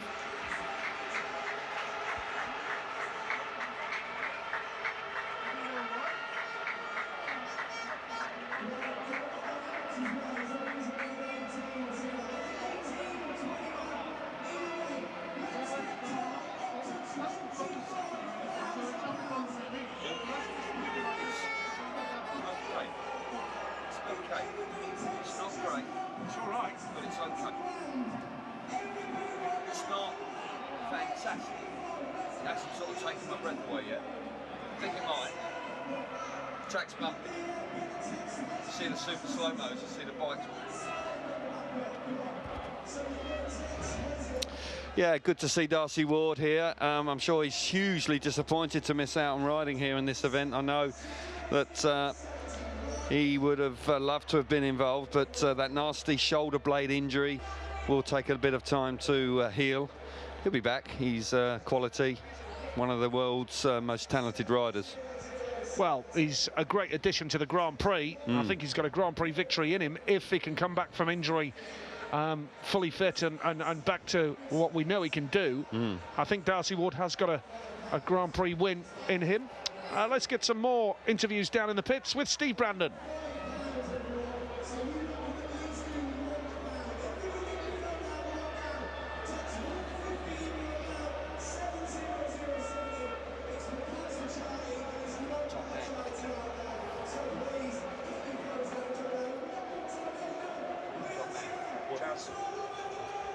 Works BMW rider. Factory rider for BMW. Really? So you don't watch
Yeah, good to see Chaz Davies here. He's now on a fully fledged factory bike, and he's looking good. He's going to be a threat for a world championship in the not too distant future. So yeah, great to see him down here enjoying the Speedway. Well, let's head down to the pits. On your bike, Ty Woffington. He's with Steve Brandon.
Yeah, smashing stuff from Ty once again. He's out in heat 14. He's up against Nicky Pedersen there, and he knows he won't be given too much racing room from Nicky. Definitely a different proposition there, but plenty of action coming up. Just the 1 point for Mate.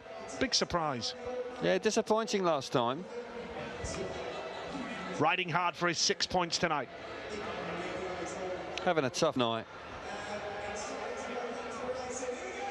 6 points and looked quick when he won his ride. A little bit up and down, but fast last time. 8 points out of a possible 9. Looking good tonight. Very inconsistent, Jarek. 3 points. Looks a little out of his depth tonight. Only 3 points and up against it for the semi-finals. Yeah, super ride last time. Back on the winning track now. Looking terrific tonight. 3 third places for AJ. Yeah, looking good, the champ. 8 out of 9. That's all right. Here we go. Heat number 13, the resumption of the British Grand Prix, the 2013 FOGO British FIM Speedway Grand Prix here at the magnificent Millennium Stadium in Cardiff. And it is really just building up nicely. We are going to be in for an absolute grandstand finish here at this venue where the roof is closed tonight, and it really does create a special indoor atmosphere at this venue. And we move on, of course, to some more spectacular temporary venues. Copenhagen, the Parken in the heart of Copenhagen, and the Friends Arena in Stockholm in Sweden in September. I was fortunate enough to be at that stadium last November for the England football match against Sweden, and it really is a fantastic venue. Looking forward to that in September.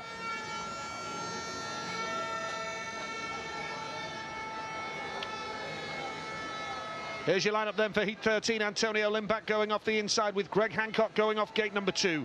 Christoph Kasperzak goes off gate number 3. What sort of rider will we see from him this time? And Matti Zegar, surprising Kelvin, only 1 point from Zegar from 3 outings. That is the surprise of the meeting for me so far. Yeah. Gary Havelock in Christoph Kasperzak's pit crew tonight. Yeah, former world champion Gary Havelock. Good to see him down here.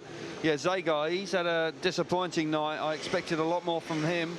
I'm sure he expected a lot more from himself, but we settled down for the resumption. This is heat number 13. Lindback's made a good one off the inside, but Hancock is there off gate number 2. Super start from Greg Hancock. Now here comes Zegar. He knows that time's running out, but Kasperzak holds second place now. The lead is with Greg Hancock. Christoph Kasperzak second. Here comes Zegar now, trying to challenge second place Kasperzak. Lindback's at the back, he's hit a rut. And Hancock, I'll tell you what, he's not pulling away here. Kasperzak looks quick. Kasperzak's fast in second place. Greg Hancock out in front. Out again. So Kasperzak up the inside, pushing hard. Gets to the front. Super move from Kasperzak. Runs a little bit wide. Can Hancock come back at him? Not quite. Kasperzak, who was dreadful in his last ride, looking really fired up. Hancock's run wide. Zegar now beginning to put him under a lot of pressure. Track conditions in turns 3 and 4 is really choppy, and it's certainly going to have to hang on to your motorbike, but this is a super ride from Kasperzak. Christoph Kasperzak, what a ride from him! 8 points for him now. He was on the rostrum here last year, and he's pulled off a super ride to get the better of Greg Hancock, who also moves on to 8 points. So that'll do nicely for him. Those two, Kasperzak and Hancock, are surely going to play their part in the semi-finals. It's not mathematically certain as yet, but it's looking good. And Kasperzak, right here for the Coventry Bees in the Elite League, and that was a super ride from him. Well, we're just beginning to see the true potential of Christoph Kasperzak. You know, when you consider he didn't score at Bydgoszcz, which was a dreadful performance, all of a sudden here, 2 weeks ago and here again tonight, he really is looking very strong indeed. And that was a really hard-charging win for him. Kasperzak and Hancock, 8 points apiece. Lindback was well and truly at the back. And well, it was woeful, and clearly had absolutely no confidence at all. A rider that was almost frightened by conditions, wasn't able to attack the track at all. He's on the inside gate as well. He doesn't make a bad getaway, but there's just no commitment going into the first corner, and he is struggling with himself at this stage. Hancock's out in front, but Kasperzak comes charging after him. We're seeing the start again, and Greg Hancock makes the start again, and he's there. Kasperzak comes charging up the inside, and then begins to put plenty of pressure on the American out in front. It's tricky, but he makes a smart move as he comes up the inside here, and then squeezes up the inside, has plenty of confidence, runs wide, but Hancock can't respond. But Kasperzak, after a disappointing ride in his previous race, he comes up with the goods here in Heat 13. Yep, good ride from Christoph Kasperzak of Poland. And now we move on to heat number 14. And it's the home hero, Ty Woofenden, who goes off the inside gate in the next one. But Kasperzak, you've got to give him great credit there. Gary Havelock, his team manager at Coventry, the 1992 world champion, in his pit corner tonight. But both gentlemen, I would suggest, Kelvin, will be fairly satisfied with 8 points apiece. Oh, particularly Kasperzak, he bounced back big time after running last out of gate 4. Steady work from the two-time world champion, Greg Hancock. Great lineup here. Woofenden on the inside, going head-to-head with Pedersen coming out of gate 2. Super stuff. Woffenden off the inside, Pedersen off 2, Vasilik, who's won a race tonight, is off 3, and Lindgren, who's also won a race, he goes off the outside gate. It really is a mouth-watering lineup, this one, heat number 14. Yeah, the race meeting is really beginning to burst into action. Great lineup, all 4 riders having tasted victory in individual races here this evening. Settling down, big heat 14. Heat 14 it is then of the British Grand Prix. Oh! Moved at the start. Now Pedersen has got to that first turn. Woffenden is still there in contention. Coming around the outside in white here is Vasilik. Has he got the pace to get the better of Woffenden? Oh! Off the inside, Lindgren is Oh! Drama! And Pedersen's gone down. Woffenden has been hit by a bike and landed on his shoulder. Lindgren's move up the inside there was ruthless, Nigel. Left no option for riders to literally run into each other. Good to see, right? Well, Nicky Pedersen got up immediately and then has sat down again. Woffenden struggling up against the air fence, and Martin Vasilik also having all sorts of problems. Well, not only did Woffenden land awkwardly, the bike hit him as well. And tough speedway in turns 3 and 4, but as they entered turn 3, Lindgren charged up the inside, and it was a tough move. I would suggest that was the catalyst for things going very wrong for the riders. We'll see it now. Again, look at Lindgren. Charges up the inside of Ty Woffenden. Not enough room there. Certainly gets awfully tight. Woffenden then has to move across in front of Vasilik, and then Woffenden runs in the back of Pedersen, who's taken by complete surprise. But it all started from the move of Lindgren here now. Woffenden's trying to squeeze Vasilik, but there isn't. Yeah, there's no real contact there. That's a tough one for the referee. I wouldn't want to be in Krista Gardell's shoes right now, because Lindgren there charges up the inside and then unsettles Woffenden, who then runs across Vasilik, and then Woffenden runs into the back of Nicky Pedersen. Dramatic scenes. And once again, it's Pedersen and Woffenden who have clashed here, just like they did in Gothenburg. There are no exclusion lights on at the moment, but I would suggest the biggest issue, and good to see Nicky Pedersen on his feet. It'll be interesting to see which way Vasilik's up as well. Excellent news. Very interesting to see which way the referee reads it. Will he look at Lindgren as the cause of the riders going down, or will he consider that Woffenden then ran across in front of Vasilik and he was the primary cause of the stoppage? I would suggest that Lindgren certainly put plenty of pressure on Woffenden going into turn 3, and that's what really was like the domino effect from there. Don't really want to see anybody excluded, but I suggest somebody will be, and it could well be Fredrik Lindgren. Here we see the incident again. There you just see Lindgren coming into the side of Woffenden, unsettles him. He then has to run across in front of Vasilik. And as I say, the catalyst for the accident was Lindgren's hard charging move up the inside there, just with Woffenden just trying to slam the door shut. Don't want to see anybody excluded, but possibly, in my view, Lindgren was the cause of the drama. Well, it is unfortunate that the referee has got to disqualify somebody here, but Krista Gardell has got a decision to make. No doubt he is viewing these different angles. Yeah, it looks different from different angles, but there is a touch of contact. There's no question there's a little bit of contact, and Woffenden has to move out of the way, and that creates the issue. This move here, Woffenden there just trying to protect the inside. There's a little bit of contact there, unsettles him. He rushes across and into the back of Nicky Pedersen. And Lindgren's there then out in front because 3 riders have hit the deck. Got to have sympathy for Nicky Pedersen there. Had the race under control, and the stakes are high here in Cardiff. Ty Woffenden still having treatment. We are hearing that the yellow disqualification light is on, and Freddie Lindgren is disqualified, and he will be one angry man right now. He will be, Nigel, but he did charge up the inside very forcibly there, and he did have a little bit of contact. And I suggest that he was the catalyst for the reason for the other 3 riders to go down. He will be angry. It's a Swedish referee, and he's excluded a Swedish rider. And concerns over Ty Woffenden with the ambulance now on the track. Yeah, this is disappointing because the ambulance is coming onto the track now. Woffenden landed awkwardly, very awkwardly, and at high speed as well. And could this be the end of Ty Woffenden's British Grand Prix? Well, I sincerely hope not, because he's been enjoying a really good night and he's been well and truly involved. Lindgren's going to obviously have a word with Krista Gardell, the referee, about what's happened. He will feel aggrieved, but it's a tough one, you know, because he's gone in there, he's seen an opportunity, he's dived onto the inside, but Woffenden was looking after Vasilik initially and then has tried to come back to the inside, and then you know, all hell has let loose, because obviously Woofenden has had to unsettle himself and run across Vashalik and then into the back of Pedersen. Yeah, and Woofy having lots of attention, as you would expect. And the stretcher's coming out now. I would suspect he's going to be pretty groggy after that landing as well, Kelvin, because... Well, it's concerning, Nigel, because they've got a stretcher out and there's still plenty of attention to him. I sincerely hope he hasn't knocked a collarbone or dislocated a shoulder. He's come off awkwardly because he's been taken by surprise.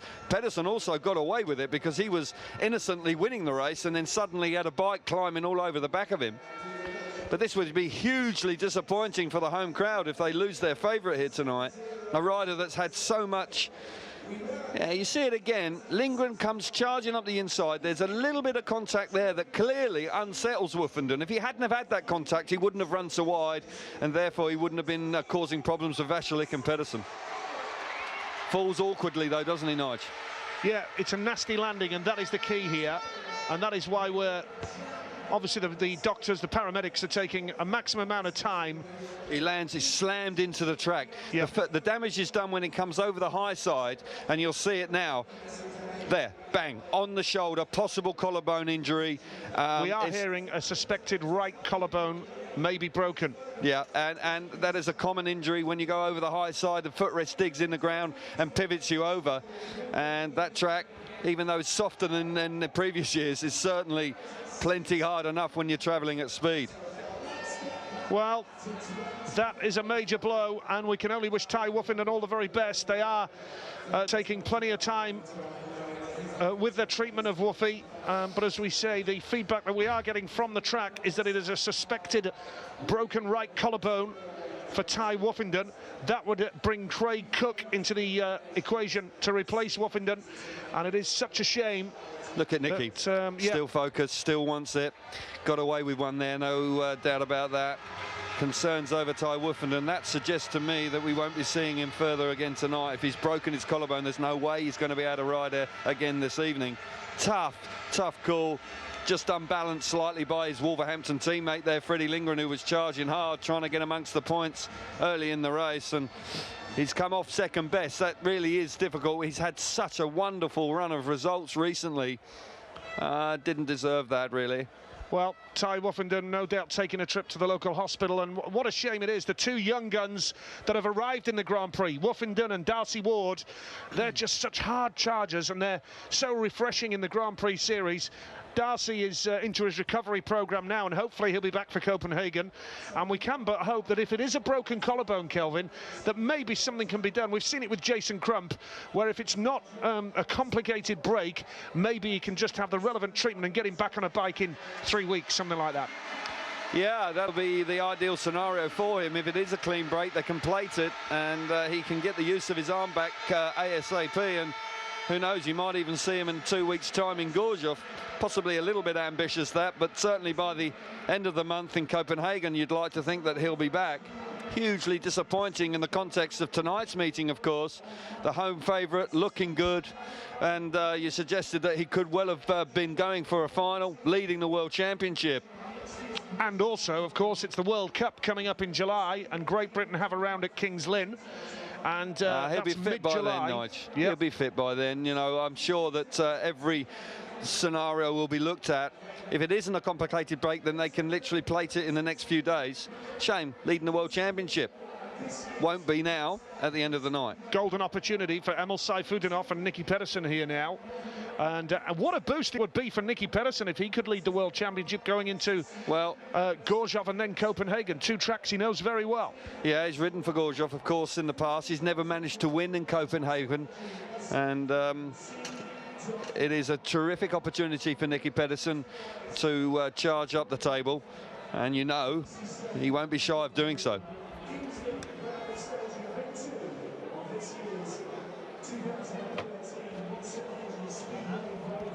Well, the ambulance is out on the track, and it will take its time to transport Woofy to the medical room, but I would suspect there's no need to do that. They might as well just go straight to the hospital. But I can only assume now that Craig Cook will come in as a replacement for Ty Woofenden, because Woofenden is unfit to take his place in the rerun. The two reserves tonight are Craig Cook and Josh Orty, two young British riders. And there is a huge ovation for Ty Woffington as he is taken away from the Millennium Stadium track. And let's hope it's not too long before Woofy is back on a bike. Well, I suggest that with young bones, they heal a lot quicker than old bones, don't they? So you know that. Thanks. But it's certainly one of those situations where he will heal quickly at 22.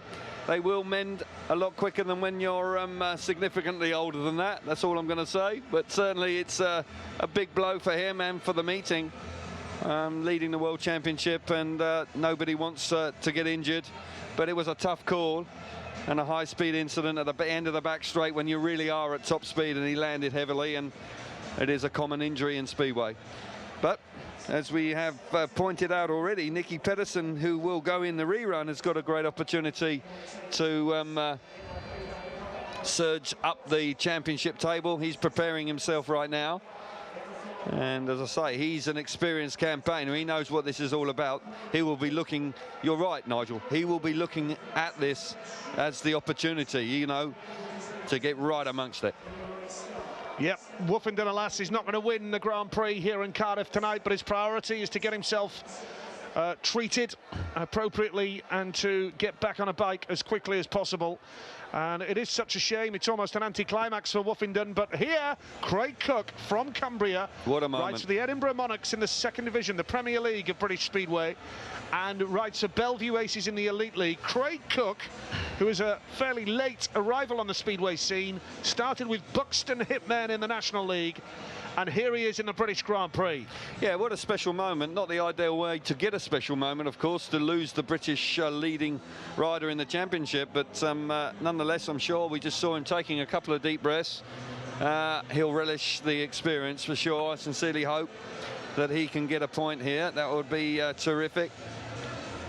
And what a great moment. Yeah, you're right, he is a late starter to Speedway. He's 26 now, rode well in the British final, and in his interviews he is clearly very focused and determined to make his mark in World Speedway. Real chance for Nicky Pedersen off gate number 2 here, 8 points out of 9 to really kick on. Heat number 14, and the restart is coming up shortly.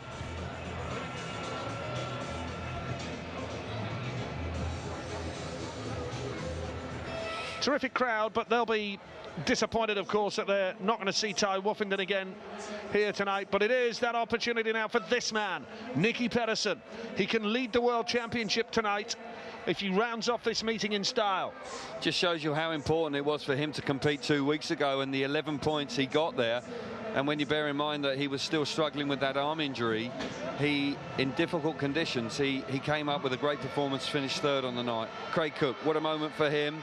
Just on his first practice start for real in front of this huge crowd. Would never have ridden in front of such a big audience. Got to be a few butterflies in his tummy here now. Rides well for Edinburgh, of course, and has been doing decent for the Bellevue Aces. He comes out of the inside gate. There's a good opportunity to get there and get involved in the first corner, and he's a good starter if he can just keep himself together here. Well, he's got a good opportunity to pick up at the very least a point. So heat number 14 coming up then here, and the restart, 3 riders only. Freddie Lindgren feels harshly done to for the disqualification. Craig Cook's got the backing of the crowd, no doubt about that, and he goes off the inside in red. Gate number 2 in blue is Nicky Pedersen, and gate 3 Martin Vasulik. 3 riders only. Frederick Lindgren disqualified, and feels as though that was the wrong decision. Angry man, Freddie Lindgren, down in the pits. No question about that. Yeah, he will feel aggrieved, but unfortunately for him, that charge and move up the inside. Oh, movement on the inside from Cook. Surely, the red lights are on straight away. No surprise to see the red lights come on. That just shows you the effect of the Millennium Stadium and the 45,000 plus crowd in here tonight. It is a very big moment for him. So the riders head back to the pit gate. Here we see it, Craig Cook letting the nerves get to him. And he does gain an advantage, so the right call from Prix Cardiff. You see it, he moves and then moves again and actually gets away comfortably out in front. Pedersen's put off completely because he's looking at him, and that, as a rider, when you're looking across the rider who moves on the inside, it can actually cause you at times to go into the tapes yourself. But fortunately for Pedersen, that wasn't the case. But Cook, and clearly a little nervous on the start line there and very keen to get underway. Yeah, so a slight delay here. Craig Cook will no doubt be warned by the referee, Prix Cardiff. Well, Tony Olsen, the race director, has just had a word in his ear, Nigel, and I suggest that's probably the message he's received. Sit still. Joe Screen there with him as well. Yep, Joe, of course, is a hugely talented rider, had a smashing time, but giving just a few words of advice for Craig Cook, who will want to show his stuff here. You know, a lot of talk about Craig Cook being introduced into the World Cup squad. I think that he's a rider with lots of potential, and I'm sure he'd be relishing the challenge of being part of the World Cup squad. Yep, Heat 14 coming up, and that World Cup in July starts in Czestochowa, goes to Kings Lynn, where Great Britain ride in that meeting. Yeah. USA have qualified for that as well. And then the race-off in Prague and the final in Prague as well. So, Heat 14 coming up. Craig Cook has been warned, behave yourself. And Nicky Pedersen off gate number 2 in blue can move on to 11 points with a win here. But he's up against Martin Vaculik, who's also won a race tonight.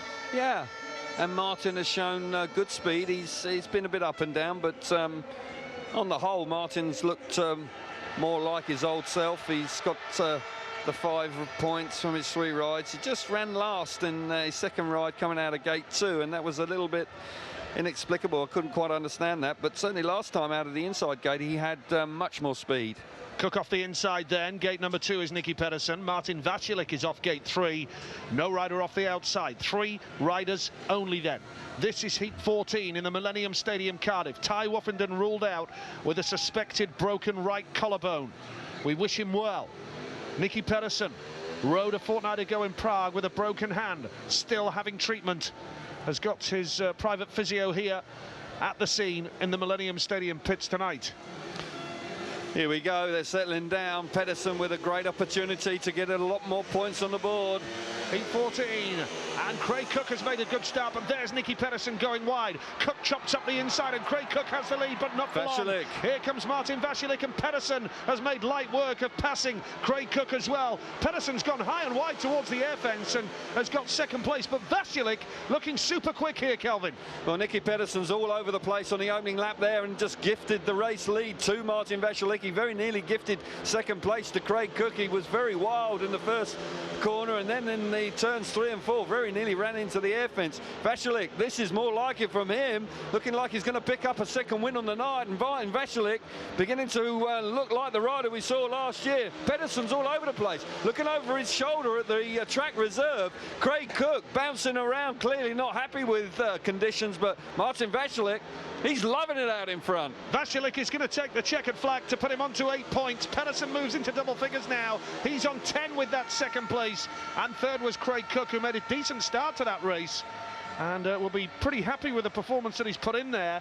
But Nicky Pedersen settled for second, and I do suspect that track conditions are going to become more and more relevant the later this meeting goes on now. We've got 6 qualifying races to go, plus 2 semi-final. We've got 9 more races to do on this track tonight. Yeah. And it might just add an air of unpredictability about this Grand Prix.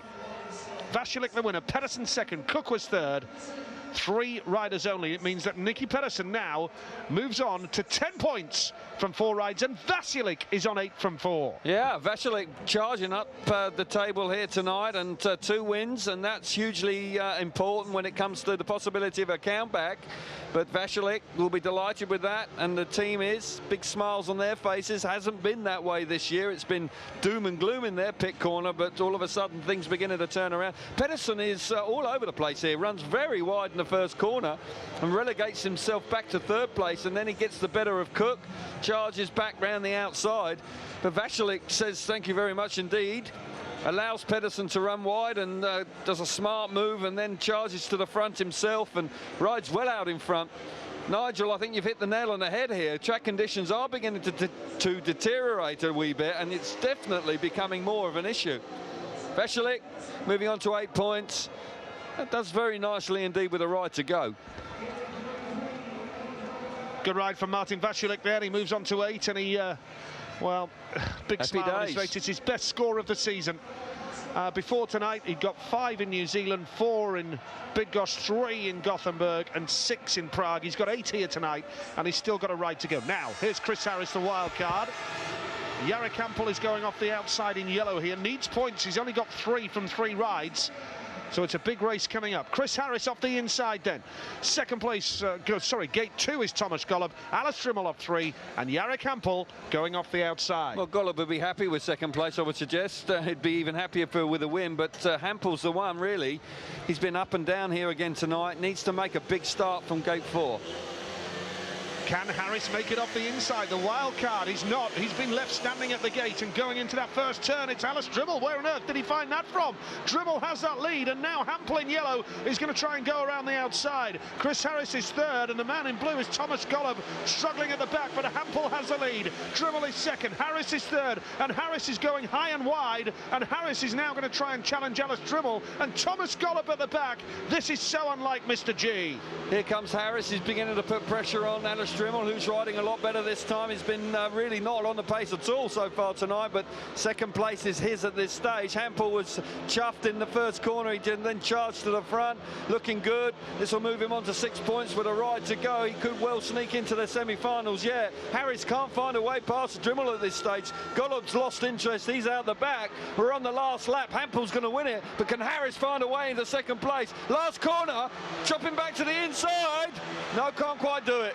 The win is for Jari Campbell. Good ride from the man in the yellow helmet colour. Alice Dribble made a super start, but that is an important win for Jari Campbell, because that doubles his score. Yeah. Puts him on to 6 points and gives him an outside chance of reaching the semi-finals now. Thomas Golub lost control of the bike at one stage and clearly wasn't interested towards the end of the race. No, he didn't fancy it at all, and he just then lost interest and was tailed off out the back, but Hampel had plenty of interest, charging to the front. A vital win for him.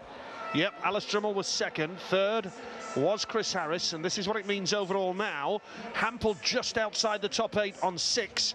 Harris is on 5, and Harris, with a win in his last ride, can make the semi-finals. Yeah, and that'll be the second win on the night, and that could be hugely important when it comes to the countback. Race wins are vital. The tapes are up, and they go charging into the first corner, and initially it's Alice Dribble out of gate 3. That is a surprise. Golub gets in trouble in the first corner, gets relegated to the back, and he cannot land a blow. Hampel round the outside, charges down the back straight into turn 3 on the opening lap, and then he hits the front. He makes mincemeat of Alice Dribble in second place. Look at him. Hampel charges around the outside. That really was quite comfortable for him, and then he pulls away out in front. Harris then sets about Alice Dribble, but cannot find a way through. But for Hampel, he only had 3 points. He's doubled his score. Yeah, don't rule him out for the top 8 with a ride to go. Yeah, good ride from Jari Campbell. He needed that. He's still in contention for the World Championship. Bear that in mind. He knows it too. He knew the importance of that win. It's tough night. You can see the riders' faces. Look, the pain across Harris, just couldn't find a way through. Hampel, although he won the race, certainly wasn't smiling too much about it. It's tough out there. Conditions are really challenging these riders here this evening, and we're getting to the crucial part of the night. We're up to heat number 16 then, and Chris Holder, the man off the inside gate, has 8 points out of a possible 9, and a win here would put him top of the Grand Prix. Holder off the inside, Jonsson goes off 2, Niels Christian Iversen off gate number 3, and Emil Sayfutdinov now has a real chance tonight with Wolfenden out injured. Sayfutdinov is looking good to lead the World Championship going into the halfway stage in 2 weeks' time in Gorjov. Yeah, great opportunity for Sayfutdinov. Hasn't found it easy tonight. First 2 rides, just got a couple of points and didn't make good starts, but last time out that was much more like him. Going to be difficult from the outside because Holder on the inside and Iversen also out of gate 3 have been in impressive form tonight. So heat number 16 it is. Holder off the inside, but watch out for Iversen off 3. Holder now clamps the inside line. It's a good ride from Iversen with Emil Saifutinov at the back and blocked by Andreas Jonsson. The lead here is with the mightily impressive Niels Christian Iversen looking super quick. Chris Holder second, Emil Saifutinov third, and he's just hit a rut as well. Yeah, it's tough out there, certainly going into turn 1. What a ride that is from Iversen out in front. He's winding it on, looking good. Andreas Jonsson's packed up out the back. Saifutinov, tell you what, he's having to work awfully hard here. He could really do with finding a way past the world champion Chris Holder, but what can we say about Niels Christian Iversen? He was on 7 points coming into this race, and he's looking good to move on to 10. He's fast. Whoa, just lifts momentarily there. Gallas himself, 1 lap to go, needs to hang on out in front. Niels Christian Iversen, who rides for the Kings Lynn Stars here in the UK, is emerging as a candidate to win the British Grand Prix. Iversen takes the checkered flag. Chris Holder second. Emil Saifutinov was third, and Andreas Jonsson pulled up and out of the race. And now Chris Holder and Nicky Pedersen find themselves on 10 points, as well as Niels Christian Iversen. So a good effort by the Dane, who's won the World Cup with Denmark. He's no stranger to the Grand Prix, of course. No, Niels he's not. Christian Iversen. This is his 31st Grand Prix of his career. Yeah, and he's come back into the series, and he really does mean business. He had a wonderful season last year. Of course, he won the World Cup with Denmark, but he's back in the big time. And I'll tell you what, tonight he really is beginning to stamp his mark here on the British Grand Prix. Iversen the winner with Holder second, and now this is what it means overall with 1 ride each left. Pedersen, Iversen, Holder, they're in the semi-finals on 10 points each, with Vasilik, Kasperzak and Hancock on 8.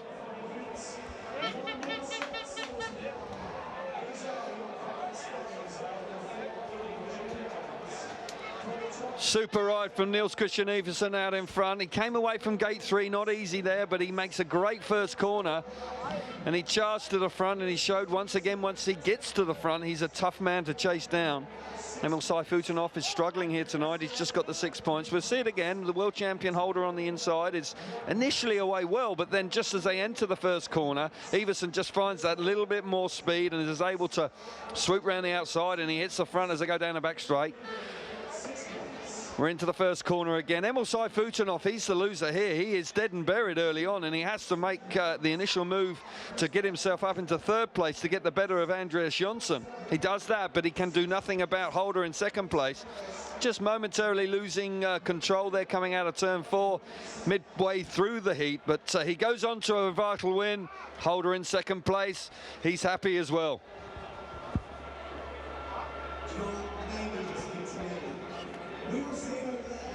Yeah, super stuff from Niels Christian Iversen. Emil Saifutinov has got work to do, and you have to say that he's got gate 3, won his only race from gate 3.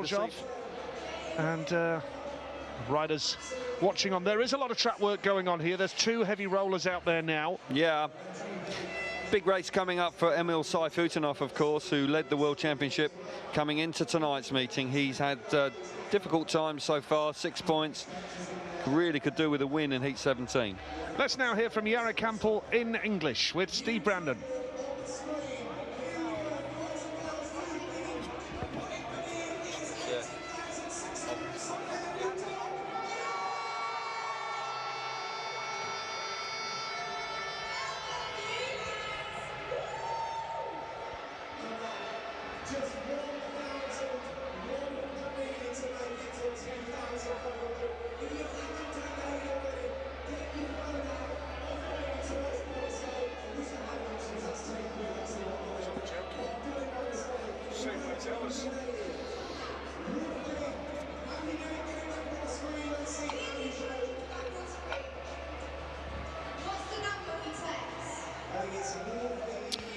Yeah, good stuff. He's got a smile on his face, and he's given himself a chance.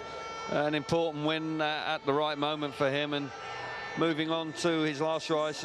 As I said before, he's coming out of the inside gate, so a good opportunity to make the top 8. So, heat number 17 coming up. Martin Vasilik oozing confidence. You can tell in his body language as well, Vasilik, that he's feeling a lot happier with this performance tonight. Well, every right to be. He's had a couple of wins. He's on 8 points. He's in 4th place with 1 round of heats to go. So, yeah, that's much more like it from him. and looking like he's going to go through to the semi-finals. He's got gate 2 in heat 17. Zagar, I've got to say, Zagar is a rider that's had an awful night, and you couldn't see it coming because he has been in fine form up to this point, but tonight he's struggled. Nicky Pedersen is now with Steve Brandon.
Yeah, professional work from Nicky Pedersen.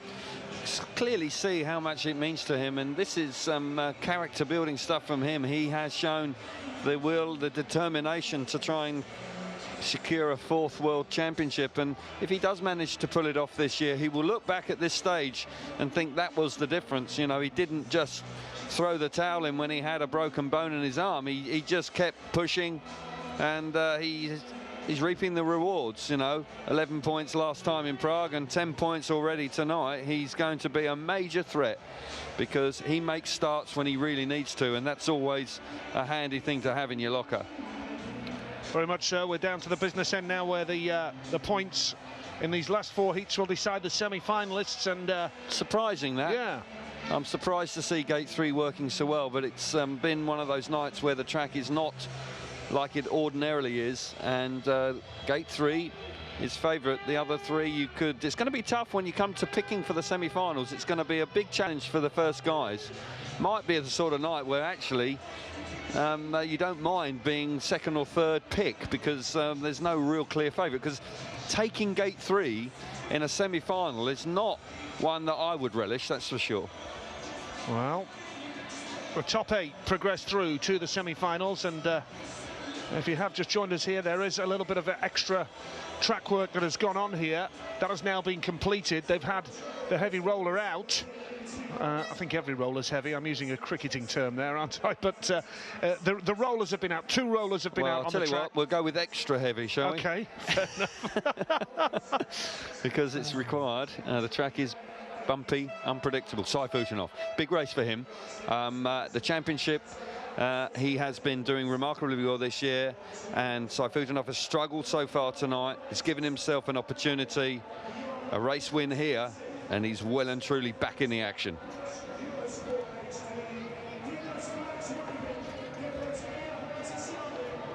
So heat number 17 coming up, a real opportunity for Emil Saifutinov here, with one of his rivals for the World Championship, Ty Woofenden, ruled out through injury with that suspected broken collarbone.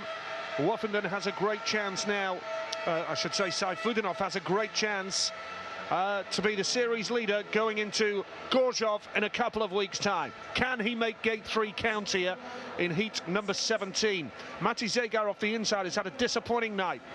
2 points from 4 rides for the Bellevue man. And here in yellow we see Alice Drimmel, who's Darcy Ward's replacement. Yeah. And he struggled tonight, although he did make a decent start in his last outing. Yeah, better from him last time out, but you couldn't see this meeting coming from Zagar.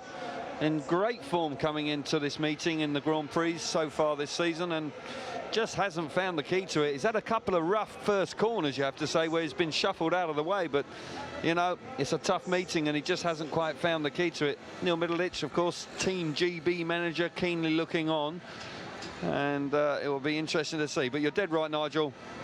This is a big opportunity now for Emil Sayfutdinov, coming out of gate 3, to charge forward. Here's your lineup for heat 17. Matti Zagar going off the inside with just 2 points to his name. Martin Vasilik goes off gate 2, having a much better night tonight. Emil Sayfutdinov, a real hard-fought performance from him tonight. He's off 3. Alice Drimmel, the replacement for the injured Darcy Ward, is going off the outside. Can Sayfutdinov make it count then here? Off gate number 3, heat number 17. It's a good start from Sayfutdinov, and he's got the drop on Vasilik as well. Super start from Emil Sayfutdinov down that back straight now. Second is Vasilik, third is Matti Zagar, and trailing in the back is Alice Drimmel, but Sayfutdinov, Kelvin, made it count right from the start there. Indeed he did, and he won a race out of gate 3 earlier tonight, and he makes a textbook start there, and he's charged to the front, and he's a difficult man to pass. I've got to say, Martin Vasilik, in second place, is looking pretty handy there, with Zagar back in third place. Once again, a disappointing night continues for Zagar back in third place, but Sayfutdinov, this is exactly what the doctor ordered here for him. He's out in front. Track conditions are a bit tricky, but he's hugging that inside line. Oh, he's on the back wheel, nearly clouts the fence as they go into the last lap. The Russian out in front needs to hang on. Sayfutdinov into turns 3 and 4, taking nothing for granted here. He's going to take that checkered flag, and Emil Sayfutdinov is through to the semi-finals. A big victory, 9 points for Sayfutdinov, and that will be enough for him to go through to the business end of the meeting. It will indeed, and he's had 2 race wins from gate 3, and got to say, he makes an excellent start there. He dropped the clutch bang on, really sharp reaction there, and then the bike dug in and he charged to the first corner. Wasn't easy. Conditions going into the corners is rough. The bike certainly is unpredictable underneath you. You can see the bike bouncing around. When we see the super slow-mos, you can just see how much they're bouncing around. But Sayfutdinov rescuing his night. He's through to the top 8. Sayfutdinov wins the race. Vasilik was second, Zagar third, and Alice Drimmel at the back. It means that Sayfutdinov now moves into the top 8. 9 points from 5 rides. That should be enough to get into the semi-finals. Woofenden, you can see, is still in the top 8, but he won't ride in this next race because he's on his way to hospital with that suspected collarbone injury. But what a ride from Emil Sayfutdinov in the white helmet colour. Yeah, look at the start. The bike really does light up and charges into the first corner, and he's comfortably in front. Martin Vasilik back in second place. He's enjoying a much better night at Speedway. He'll be chuffed to bits about that. Zagar's been disappointing, and he'll be scratching his head a wee bit as he drives out of the stadium tonight. Sayfutdinov very nearly running into the side of the safety fence. In actual fact, he does just kiss it down there as he goes into the first corner for the last time. That just shows you how unpredictable it is. Bike leaping up underneath him. He's having to ride off the fence as he charges into the last lap. But the young Russian on 9 points, don't rule him out. He's well and truly means business now. All boils down to one race, 60 seconds, the final. Sayfutdinov is in the semi-final, so is Martin Vasilik with 10 points to his name now. Great effort. And coming up in heat 18, Josh Orty replaces the injured Ty Woofenden. Orty, who rides for the Birmingham Brummies in the Elite League, for Scunthorpe in the Premier League. And Josh is a young man widely regarded with a bright future in the sport, and is reserved, second reserve tonight. Craig Cook is the first reserve. He's had 1 ride, and now Orty replaces Ty Woofenden. Yeah, in blue. Great moment for him, and I sincerely hope he can pick up at least the point here tonight. That'll really make his night. He's not renowned for his starting ability, so he's going to have to pick up the pace here because he's got the world champion on the inside of him. Antonio Lindback isn't in great form, and Chris Harris is a little bit hit and miss, but Orty, well, he's got a chance here, hasn't he? He's nothing to lose, everything to gain. Holder's the one. Yep, Holder's off the inside. Yeah, he is, and he's enjoying a good night. Holder off the inside, Orty off gate number 2, Lindback off 3, and Harris off the outside Holder's best score this season, 14 in Gothenburg. Can he beat that tonight? He's made a good start there and now has that lead. Josh Orty is in second place, and then I'll tell you what, Chris Holder even coming out of that turn almost lost control. Orty is second, now Harris is going to challenge, and Antonio Lindback is at the back. Two British boys having a go for second place here, and Harris comes through.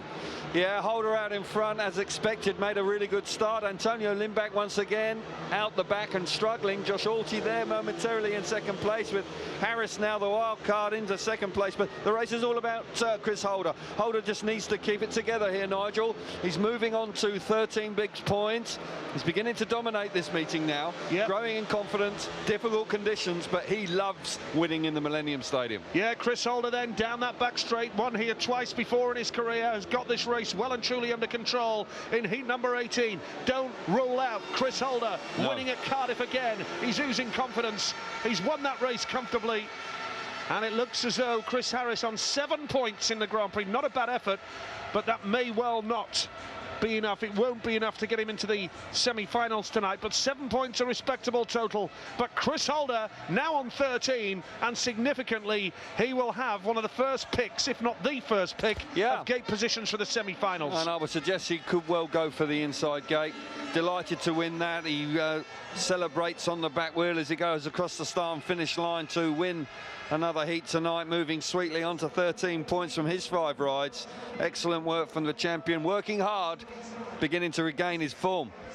Holder the winner, Harris second, and third place was Josh Orty. Chris Holder leads the Grand Prix on 13 points now. Harris will not make the semi-finals, and I can tell you that Andreas Jonsson will not ride in heat number 19. And his place will go to Craig Cook. Well, the tapes go up, and as we kind of predicted, Josh Orty makes a poor start, but actually he does him a bit of a favour here. He gets a nice run round the first corner, and he's ensconced in second place early on. But then Harris then was able to get up the inside of him, but Holder was a class apart. He charges into the first corner. It's bumpy, it's tricky, a little bit out of shape as he comes off the first corner, but he regains his composure and files himself to the front. Harris, the wild card, moves on to 7 points to end his night. Look how the track really is beginning to break up. That could well prove quite difficult in the semis and the final. Plenty of track grading, I'm sure, will happen in between those heats. Celebrates on the back wheel. Good stuff from the champ. Yep, happy days for Chris Holder. 13 points. That is the stuff that world champions are made of. Much more like it. He loves this place at the Millennium Stadium. Chris Holder. Never been off the rostrum, has he? No, absolutely right. And we're moving on to heat 19 with Nicky Pedersen on 10 points. He's off gate 3, but just to confirm that Craig Cook replaces Andreas Jonsson in yellow, and the situation is Andreas Jonsson has a foot injury, we're hearing from the pits. So Craig Cook gets his second ride of the night, and off the inside is Thomas Golub, who's struggled tonight, only 3 points. Greg Hancock goes off gate number 2 in blue and has got 8 points to his name. Nicky Pedersen gate 3 in white.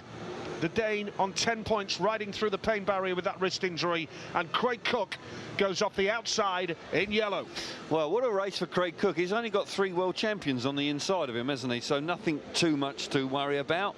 And if he can pick up a point here, he would have done exceptionally well. Harris there, a little bit disappointed. I'm sure he would have been delighted to have made the semi-finals. But heat 19, good-looking lineup. Certainly is. Can Hancock make it off gate number 2? It's a super start from Greg Hancock. Hits that first turn. Now Nicky Pedersen challenging Thomas Golub. Craig Cook at the back. Golub now tries the inside of Pedersen, but here is Greg Hancock. Has that lead, and this would put Greg Hancock through to the semi-finals on 11 points. Pedersen hits a rut. Whoa. Just about hangs onto the bike. He did. It's rough going into turn 1. Both Hancock and Pedersen hit it. The bike leaping about. Pedersen running wide. Really is having to work overtime on that bike in second place. Golub once again disappointing back in third place. Really is riding very steadily indeed. Craig Cook also having problems out the back, but Greg Hancock won here in 2011, of course, knows how to do it. Looking good out in front. He's got a lap to go. Conditions are tricky. He's riding well. Should pick up another win now. Down that back straight, Greg Hancock goes into turns 3 and 4 for the final time. Oh, Pedersen's backed up. No, he hasn't. He's lost control. He's hit a run. Just lost control. Gollop snatches second place. For a moment, I thought he'd lost power completely. He wasn't. He just literally went straight as he went into turns 3 and 4 on the last lap. Looked like the bike had just lost power, but it hadn't. Just got it wrong. Really challenging conditions. Gollop, I fancy, snatches second place here. Yeah. Pedersen should just about have enough. He moves on to 11 points. He's still involved, but disappointing for him. But delight for the American here, Greg Hancock. What a night for him. He's now looking good. He's moved on to 11 points from his 5 rides. And that means he's still well and truly involved tonight. Very much so. Nicky Pedersen dropping a point there, but still, you know, at this stage of the meeting with that hand injury, every point vital. Hancock, Gollop and Pedersen. And 19 races gone of the 20 qualifying heats, and Hancock and Pedersen are on 11 points apiece now, and Chris Holder leads the Grand Prix on 13. Holder is going to have first choice of gate positions for the semi-finals. Job well done by Greg Hancock tonight. Yeah, have to agree with that. It's suddenly become very choppy going into the corners. He makes a great fist of it into the first corner with Pedersen early doors there, challenging in second place. Gollop pushing him reasonably hard early on, but then slips back into third place. But Pedersen finds conditions tricky. You can see they're going into turn 3, even on the opening lap, having problems. Look at the bike bouncing underneath him. Some big holes appearing going into the first corner. Hancock out in right front like a chess player. He picks his way around and certainly pulls off a very impressive win. Bike's bouncing around behind him, really having to hang on. That's testing Nicky Pedersen's strength there, big style. Finally, actually, the track may have got the better of him late on in the race. Here you see it. I thought momentarily his bike had just packed up. He very nearly runs to the fence, but then regains composure and winds the throttle on, but can't snatch second place back. That goes to Gollop. Hancock, 11 points to his name. Don't rule him out tonight. Well, he's won in Cardiff before, so has Chris Holder. And I just wonder whether we're going to see a repeat tonight. Pedersen on 11, riding through the pain barrier and in tricky conditions as well. And quite clearly the track is chopping up now as we approach heat number 20. Jarek Hampel needs the points here. He's on 6. Christoph Kasperzak could do with another one, although it is looking favourable for him. Fredrik Lindgren goes off gate number 3. He needs a win. And Niels Christian Iversen, who's riding superbly, he goes off the outside gate in heat 20. Hugely impressive tonight, Niels Christian Iversen. Fredrik Lindgren's an angry man. Didn't feel that he should have been excluded last time, but unfortunately the referee saw it differently. He's in gate 3. He wants to win this one. He wants to get to the top 8 tonight. Heat number 20 of the British Speedway Grand Prix. And who is going to emerge here? Iversen's gone wide, and Lindgren up the inside. What a move from Fredrik Lindgren. Kasperzak up the inside. Kasperzak goes wide. Lindgren chops back. Freddie Lindgren. What a move from the Swede. Third is Iversen. Now Kasperzak's going to chop back again. What a race now. Brilliant stuff. Kasperzak back up the inside. Lindgren now leg back, right round the outside, charging to the front. Kasperzak and Lindgren really going at it out in front. Iversen, who was there momentarily on the opening lap, is now back in third place. Hampel out the back. That really is a disappointment for him. But Lindgren, we said he was angry. He said he was hungry for points. He's looking like he's going to pick up that win that could see him through to the semis. Down the back straight for the final time in heat 20. And it's going to be Freddie Lindgren. Huge character from the Swede. Whoa. What a win. Kasperzak second, Iversen third, and Fredrik Lindgren was magnificent. He felt he was robbed with that disqualification. He was an angry man, you could see that, and he was determined there, and it was a hugely intelligent ride as well, Kelvin. Yeah, in difficult circumstances he picks up a vital win under immense pressure. Didn't get away well. Brilliant move in the first corner around the inside to get himself initially to the front. That was some great racing there. Well, just when it mattered most, Freddie Lindgren gets his second win of the night. Kasperzak was second there, third Niels Christian Iversen, and Jarek Hampel at the back. His night is over. But what a ride from Freddie Lindgren. Yeah, great stuff there from Freddie Lindgren. He was bitterly disappointed to have been excluded before, but you could see the determination in him. He was not going to be denied in this heat. Doesn't make a good start, makes a brilliant move in the first corner as they shuffle up there. He's right round the inside, gets himself to the front. Kasperzak then responds. He then dives up the inside going into turn 3. He runs too wide. Lindgren reads it brilliantly, an intelligent move from him. He then just charges back to the front as he starts the second lap. Good speedway, difficult conditions, but Freddie Lindgren, he really wanted that, and he picks up the big win. And 9 points will do very nicely. And he had to work hard. Kasperzak had a real go, despite the conditions. And let's be honest about it, Kelvin. Well, look at that, One or two of the riders aren't interested here, those that are out of contention. Lindgren and Kasperzak really went for it, didn't they? Yeah, well, it just shows you the different mental state there, wasn't it? Some riders are really struggling with conditions, but certainly Lindgren fired up, hungry for points, went out there and grabbed the win. He was under a lot of pressure, enormous amount of pressure from Kasperzak, who pushed him all the way, but yeah, good stuff from Lindgren, showing a lot of character. Got to say, Kasperzak, double figure has become. Everybody's stealing points off everybody. Holder clearly out in front on 13. That's a great effort from the champion. No surprise, of course, he has a marvellous record here. Hancock and Everson on 11. Everson riding well. Pedersen doing remarkable stuff. Sterling work from him. He really is a true champion, battling hard, battling away to make sure he stays in contention for this year's championship. But yeah, Lindgren there just fully deserves to go through. Got a feel for Woofenden. Yeah, very much so, and wish Ty Woofenden all the very best with that suspected broken collarbone. The gate stats as well. Gate 3. Yeah, again, it's a surprise to me. I wouldn't have said that. Be very interesting to see what riders do.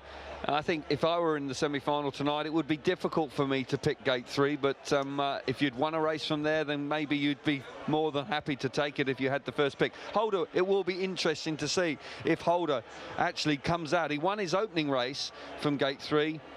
Keen to see, interested to see whether he does that, whether he picks that for the semi. Now there's more extensive track work going on.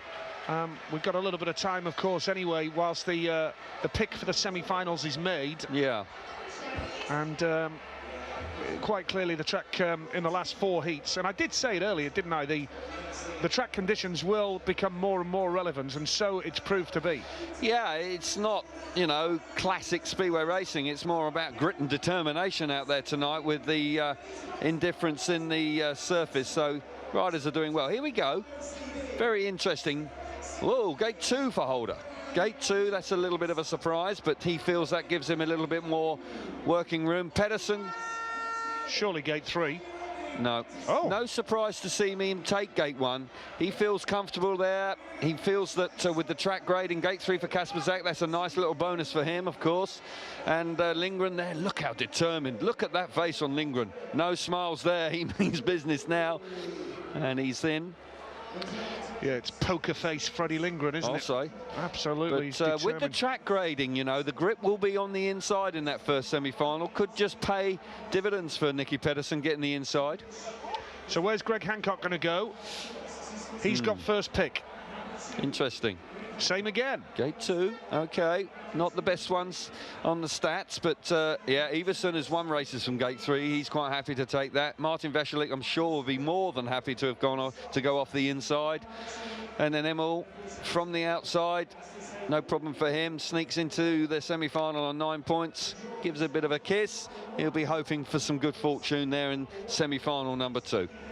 Well, the gate stats showed that gate number 3 is the best gate in terms of race wins, but quite clearly the riders have followed their instinct in terms of what they feel is comfortable for them. And Greg won heat number 19 off gate number 2, which is obviously a factor. Holder won a race from gate 2, didn't he, as well? So, but he's also won a race from gate 1 and gate 3, so he was sport for choice in a way, wasn't he? But here we see the 2 semi-finals. Pulled off that spectacular win in heat 20 to get into the semi-finals. Riding well tonight. Top of the pile, 13. Digging deep once again. 9 points. Worked hard to get into the semi-final. showing plenty of speed. He'll be dangerous. First pick of gates, went for gate number 2, 11 points. Return to form for Martin. Pleased to see it. Yeah, very much so. And first semi-final appearance. So it's a good effort. And we are hearing that Ty Woofenden has taken to Twitter to suggest that he has broken his collarbone. So there's no doubt about that. It was the classic collarbone incident for Woofenden, the big high side and slamming into the track, and the collarbone's the one that normally gives. And we wish him well for a speedy recovery. Riders now just beginning to settle down. 5 rides gone, possibly 2 to go for these boys. Pedersen, plenty of concentration on his face, beginning to settle in. He's got the inside gate, so you have to believe that he feels comfortable about that. He had it before, and he knows what it's all about. He will be dangerous, no question about that. At this stage of the meeting, he's never frightened to put himself about. He's not frightened to win. Holder, 13 points, has dominated, has looked very accomplished, and the world champion has been just about back to his best so far tonight. But crucial races coming up now. If he really wants to get back amongst the championship, right up there in contention, 2 very important races coming up for him. Just to clarify, Ty Woofenden, on my way to hospital, I know I have broken my clavicle bone, was leading the championship at 1 point, and he hopes that Chris Holder wins tonight. So there you go. Fair enough. Obviously, Chris Holder isn't breathing down his neck in the World Championship at this stage. But I tell you what, wishing Chris Holder to win a Grand Prix. He's a dangerous man. He is the World Championship, and we saw this meeting really give him the momentum to go on and win his first World Championship. So be careful for what you wish for, Ty, I would suggest. But I'm sure we'll see him back. I'd like to think that we will see him back in Copenhagen if all goes well. Yeah. So the clavicle bone is basically another word for the collarbone. Yes. Have you done that? Yes, I have. I've broken my right collarbone in 3 places. Very uncomfortable. What, Bellevue, Wolverhampton and Hackney? Yeah. Unfortunately, I did mine all at one go. So I got it over and done in one meeting. But yeah, it's uncomfortable, and it's just one of those awkward injuries when you go over the wrong side of the bike. Can he ride in 2 weeks? He could do if it's a clean break, yeah, and he has the right surgery. But that would be a push. We've seen Jason Crump do that sort of thing in the past, but you'd like to think that for Copenhagen he would be back. Semi-final 1 coming up. The business in hand is this man, Chris Holder, the reigning champion. Can he make the final?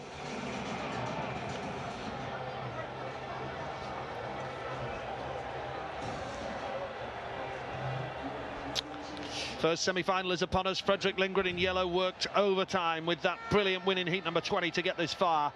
He was angered by the referee's decision to disqualify him in his third ride, and that was the incident which saw Ty Woofenden, of course, crash out of this Grand Prix. It was actually his 4th ride, and the referee Christer Gardell disqualified Lindgren. He was an angry man. He pulled off that victory. Sensational stuff. I think if he goes through to the final and gets on the rostrum tonight, when he watches it back, he may just have to agree with the Christer Gardell. There was contact, and he did cause the riders to go down, but he's responded brilliantly. You know, he could have allowed that to upset him to the point where he didn't focus and slip away. That allowed the meeting to slip away, but the complete reverse has happened. It's just showing where Lindgren is in his mindset.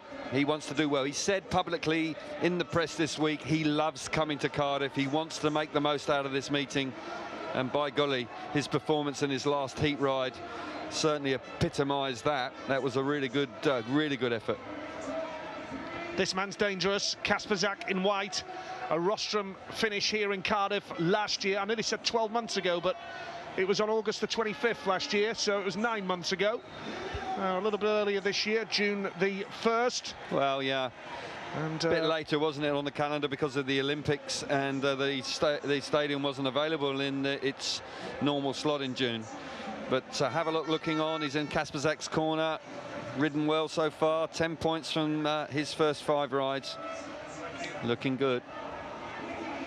First semi-final it is then. The stakes are high here in the World Championship.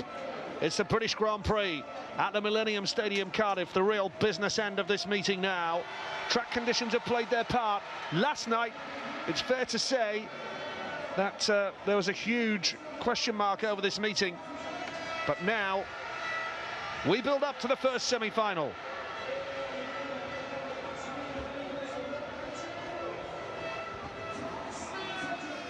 First semi-final, and Nicky Pedersen goes off the inside. He is hurting with that hand injury. Chris Holder goes off gate number 2 in blue, the reigning champion. First choice of gates, went for 2. Kasprzak, a danger, off gate number 3. Rostrum spot here last year. And Fredrik Lindgren, an angry man, off the outside in yellow. Yeah, it'd be interesting to see if he can retain his anger here, because if he can, he might well get through to the final. He rode like a man possessed into the semi-final and comfortably went through. Big semi-final, big clash on the inside between Pedersen and Holder. Here we go. The bikes roar, the green light is on, and the tapes rise, and Holder has made an absolute mess of that start. It's Lindgren off the outside. What a ride from Lindgren. And now Pedersen is second. Coming through into third is Kasprzak. There's a real scrap for second place. Oh, Pedersen got off the bike almost. Oh! Kasperzak's come round, and now Holder's coming up the inside. Holder's hit a rut and almost got off the bike. Lindgren and Kasprzak are in pole position for a place in the final. Fabulous effort from Lindgren out in front. Nicky Pedersen's packed up out the back, probably hurting too much. Conditions just beating him there in the first semi-final. Looking like the world champion's going to miss out tonight. He's looking around. There's nobody behind you, Chris. You've got to keep charging forward. Lindgren, an angry man, out in front, looking like he's going to make the final, Nigel. Well, Freddie Lindgren, who rides for Wolverhampton in the UK, leads Christoph Kasprzak of the Coventry Bees. Chris Holder is third, and it looks as though it's going to be the 2 underdogs here, Lindgren and Kasprzak, who go through to the final here in Cardiff. Super ride from Freddie Lindgren away from the outside. Wasn't fancied at all from there, but he made light work of that. He defied the stats coming into the race, roared around the outside and picks up a super win. He really means business now. Clearly that exclusion early on has literally fired him up. Pedersen there having to give best. Conditions have deteriorated, and he has really shown grit and determination tonight, but just couldn't hang on to his motorbike there. But job done for Pedersen, points in the bag. Here we see the result. Lindgren the winner, Kasprzak second. Holder misses out on a place in the final, but he finishes on 14 points, which is his joint best score of the season, so not all bad. And Lindgren on 12, Kasprzak on 12. They will ride in the final. Yeah, but Holder's going to be bitterly disappointed, Nigel.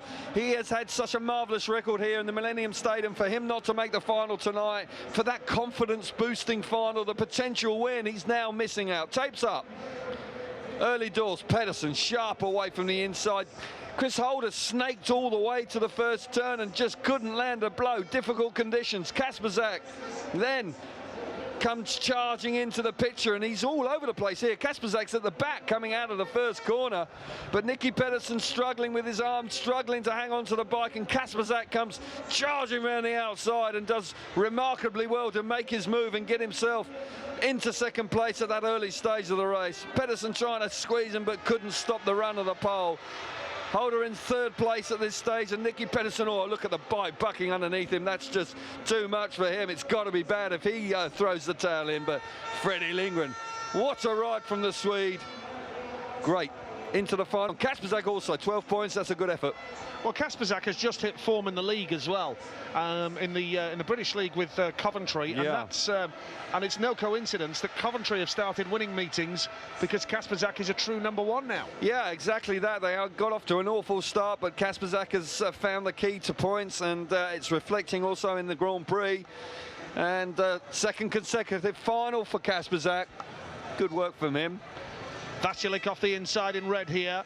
Greg Hancock goes off gate number 2, and like Chris Holder, had first pick of gates and went for gate 2 in blue. Yeah. Niels Christian Iversen has looked super quick tonight. He's off gate 3 in white, and Emil Sayfutdinov, he could still win this Grand Prix. He goes off the outside in the yellow helmet colour. Very unpredictable. You can't really, difficult pick anything with any confidence, can you? You can't, Nigel, because Freddie Lindgren's just won from the outside in semi-final #1, so wouldn't put it past Sayfutdinov doing something similar, but certainly Greg Hancock needs to make a better start from gate 2 than Chris Holder did.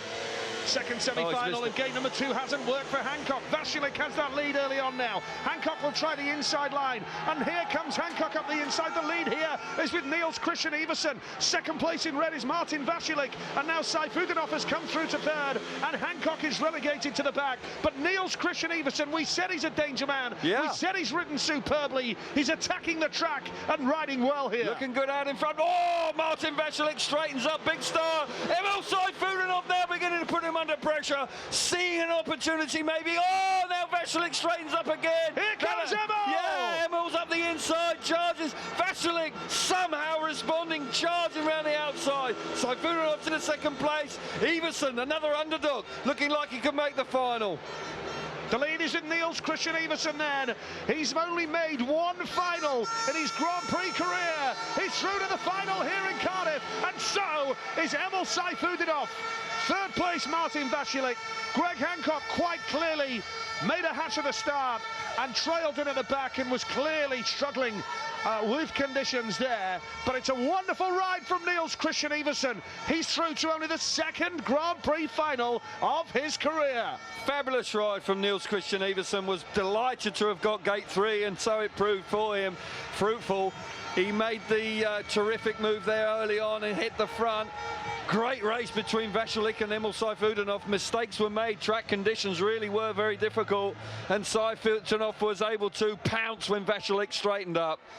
Iversen the winner with Saifutinov second, so we know that the finalists here are Freddie Lindgren, Christoph Kasperzak, Niels Christian Iversen and Martin Vasilik.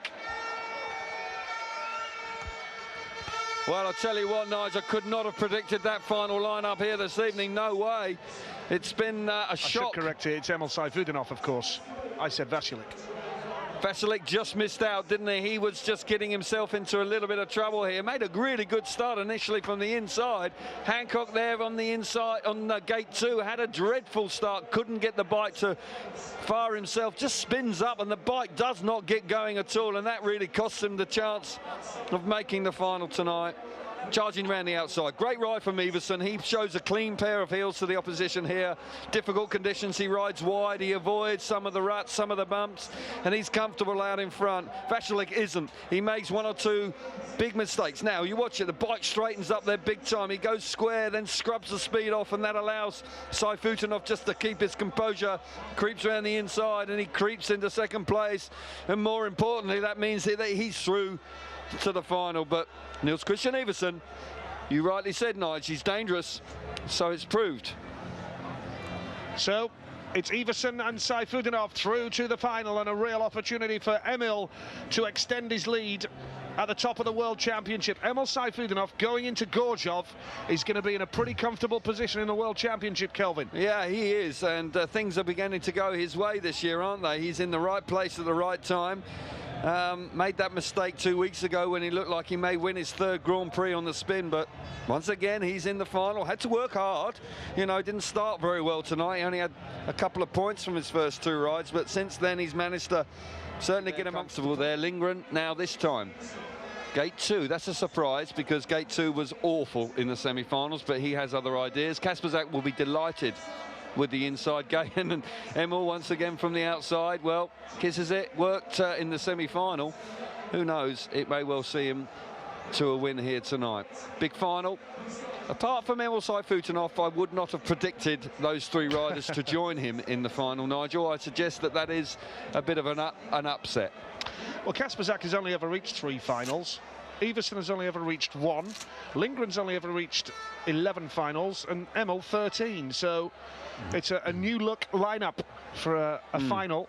I would suggest, without taking anything away from any of these 4 riders, the track conditions have played their part in the unpredictability, without a doubt. Yes, they have. You saw Greg Hancock being quite circumspect, and Golob obviously struggling with it, but here we go, the big final. Only 1 Grand Prix win to his name. It's been flying tonight. And Freddie Lindgren from Wolverhampton. Got the inside gate. Are you happy with that? Big crowd here ahead of the final here in Cardiff, the Millennium Stadium. And the Grand Prix continues in Gorzhov in a couple of weeks' time. The disappointing world champion is with Steve Brandon.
It's not been a classic, has it?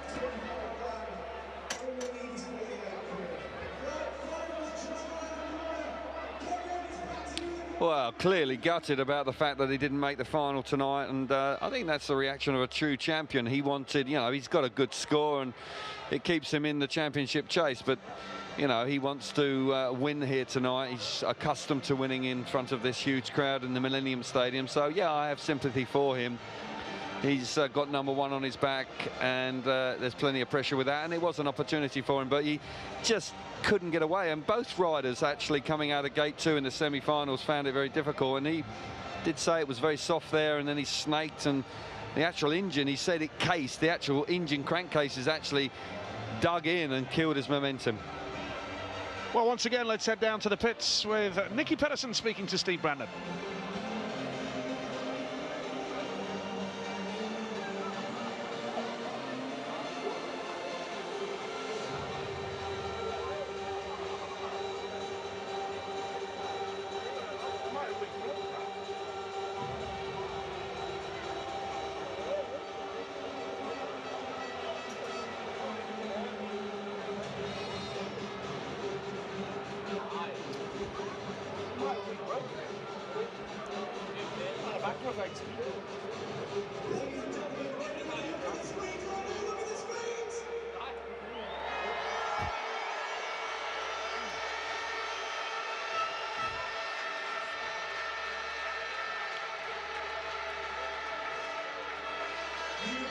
Well, I've got to say, you look how pale he is. He's clearly feeling that, and I think he's done remarkably well to get the 11 points once again. But I hope he's not doing himself more damage, Kelvin. Well, that is obviously a concern, because the swelling would suggest that all is not well there. So there's a reason for the swelling.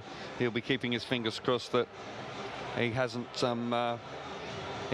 set himself back. So the grand final coming up. Emil Sayfutdinov is the man we see here in the yellow helmet colour, and Sayfutdinov, what, 5 points clear of 6 points clear of Ty Woffenden in the world title race right now. He was 1 point clear before tonight. Emil has scored 11 tonight. Woofy scored 7, so he's what, 5 points clear, and then, well, whatever he can score here. It's working out for him, isn't he? And he just snuck in at the right time in that semi-final, and things are beginning to fall into place for Emil Sayfutdinov.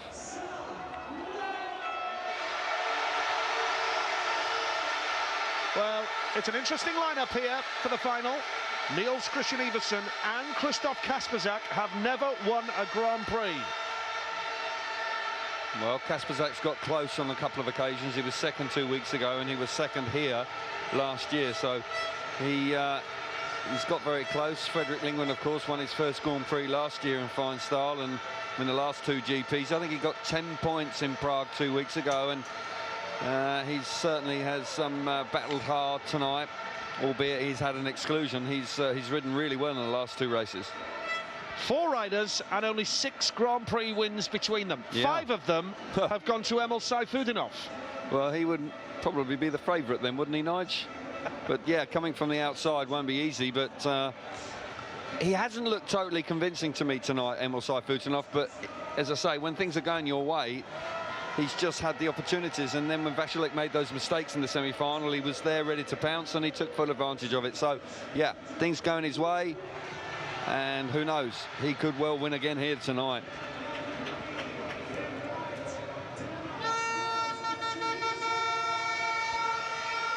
The grand final here in Cardiff.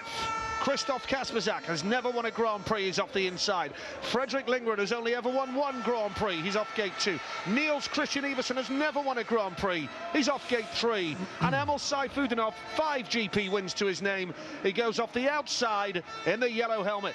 Well, I would suggest that Niels Christian Iversen's favourite for me. He's been so fast and he's really looked very impressive. We talked about him being dangerous, and he certainly has been. He's ridden brilliantly, and he has the favoured gate. He's comfortable on gate 3, and the stats would suggest that he has the advantage right now.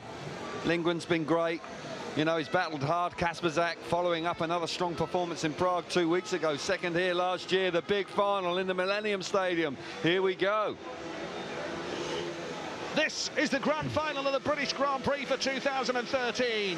Who is going to make themselves a hero in the Millennium Stadium? Kasperzak off the inside. Super start from Christoph Kasperzak. He's got the lead down the back straight. Here comes Emil Sayfutdinov. Oh, and Kasperzak closes the door. Oh, Lindgren's off the motorbike. How on earth Iversen avoided the motorbike? It was incredible. Lindgren's up. The red lights are on immediately. Whoa. Niels Christian Iversen is an extraordinarily lucky man there. The bike was bouncing around in front of him, and how on earth he avoided it. Kasperzak will be absolutely gutted here. He was away. Watch this down the back straight. Freddie Lindgren comes charging into turn 3, and the bike just literally launches away from him. Look at that. Throws him off the bike. And how on earth Niels Christian Iversen avoids the bike? That's a minor miracle in itself. Track conditions playing their part here. Well, the track conditions deny Lindgren. He is disqualified for the 2nd time tonight. Yeah, that is a more straightforward decision for Krista Cardell. Yeah, but it's a tough one for Freddie Lindgren, because the track just literally catapulted him out of the bike, didn't it? Conditions really were the reason he fell off. It wasn't the fact that he overdid it or was trying too hard. Of course, he's trying hard. It's the final, but there's a huge bump there, and the bike literally just hit him so hard up the backside, it just literally threw him off the motorbike. Deserved round of applause for Freddie Lindgren. Watch this. Well, we're looking at the front 2 boys, but the boy that comes off is yeah, they're going at it out in front as they charge down the back straight. Coming in, yeah, the red lights are on, and obviously we missed the moment when Freddie Lindgren then jumps off his motorbike. Here we see it now, hits that rut, he's all over the place, and then look at the bike, it's bouncing around in front of Iversen, and somehow he managed to avoid it. I bet his heart was in his mouth here. Look at this. Oh dear, oh dear, oh dear, that's awful. Look at the bike. How on earth Iversen misses it? That's a miracle in itself. He had to have a quick look over the shoulder to really realise what's happened there. Oh, that is going to hurt tomorrow, isn't it? Wow. Well, walking back to the pitch, Freddie Lindgren, he's had an eventful night, I think it's fair to say. Yeah, I would say that's absolutely spot on. He won't forget it in a hurry. He's been excluded twice. One he felt was unfairly, and second time he has no real argument, apart from the fact that the track's deteriorated. What an opportunity. Yeah, deserved response for Lindgren. Very popular, been a terrific supporter of British Speedway, 10 years at Wolverhampton. Had a testimonial this year, and returns to form. Emil Sayfutdinov, what an opportunity now, Nige. Yeah, very much so. And from Wolverhampton, whose team manager Peter Adams is here tonight, he's seen Ty Wofford break a collarbone. He's seen Freddie Lindgren come off the bike like that. It's a bit of a worrying night for Wolverhampton. That's right, they're going to have a depleted side on Monday night, but fingers crossed that, well, Lindgren looks perfectly okay, and I'm sure that Woofenden won't be too long before he's back. But here we are. Emil Sayfutdinov leads the world by 5 points. Yep. And he has now, once again, a great opportunity to see himself stretch that lead. I'm sure he's keen to. He really nearly got there, but Kasperzak, he's the one that will be smarting now, because he's got a situation where he had made such a good start. There we see the standings. Comfortable. Well, bear in mind that Woofenden could well miss Gorzhov in a fortnight. It's an opportunity here, a win for Emil, and he'll be 8 points clear. But look what Chris Holder has done tonight, Kelvin, because before tonight he was 6th. He's up into 4th place now. Yeah, so even though he's not made the final, he's disappointed. It's a good night's work. It is a good night's work, and I can see it from that perspective, but I also understand the disappointment for the champion, because he wants to win meetings. And when you have first pick of gate in the semi-final, you don't expect to be left at the start, do you? No, you don't, and that's really has kicked him. And it's stinging right now for him. He will be hugely disappointed, and he said he won't sleep tonight, but I sincerely hope he does, because when he gets over tonight, he will reflect on the fact that he's still very much part of this championship, with plenty of meetings to come. 2 of the 3 finalists have never won a Grand Prix. We're down to 3 finalists. Lindgren is out. He'd won 1 Grand Prix. So 2 of these riders have never tasted victory in a Grand Prix. Kasperzak was on the rostrum last year here. Tonight, he was on the verge of victory when the race was stopped. This man, Sayfutdinov, 5 race wins to his name. Can he extend the lead in the World Championship? How often do we see a race stopped when the race leader doesn't do it second time around? Very often indeed. It's the one out in front that then actually gets hurt. But Emil Sayfutdinov will extend his lead in the World Championship. Just about a minute to go. The other 2 boys aren't on track. It's only Sayfutdinov up at the tapes. He's all on his lonesome. Kasperzak needs to regroup here. He needs to put that out of his mind, somehow come up. It's on the inside gate. I suggest that is an advantage. Iversen will be a threat as well, but Emil Sayfutdinov had actually made a really good fist of it into the first corner. So could it be the moment for Kasperzak to win his first Grand Prix? He looked like he was going to do it, but unfortunately didn't complete the race because of what happened to Lindgren. Needs to just try and put that to the back of his mind now and just refocus on getting away from the inside. Second time of asking. The grand final of the British Grand Prix here in the Millennium Stadium in Cardiff. Who will emerge? Who will stand on top of the podium? Kasperzak off the inside, nobody off gate number 2. Iversen goes off 3, and Sayfutdinov goes off the outside. 2 of these 3 riders ride regularly in the UK. Kasperzak for Coventry, Iversen for Kings Lynn. Here's Sayfutdinov, 5-time Grand Prix winner.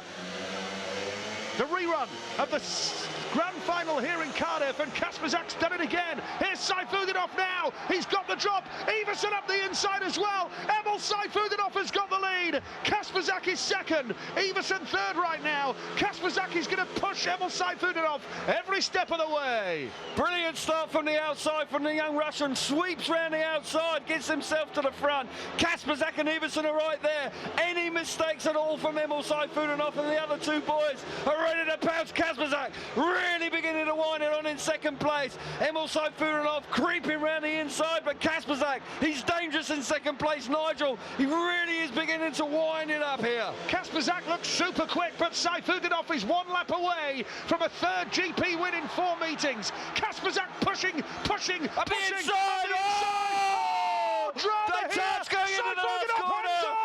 Iversen through for second. Wow! And Sayfutdinov, in one of the dramatic finish, has just pulled off a 3rd Grand Prix win in 4 rounds of the World Championship.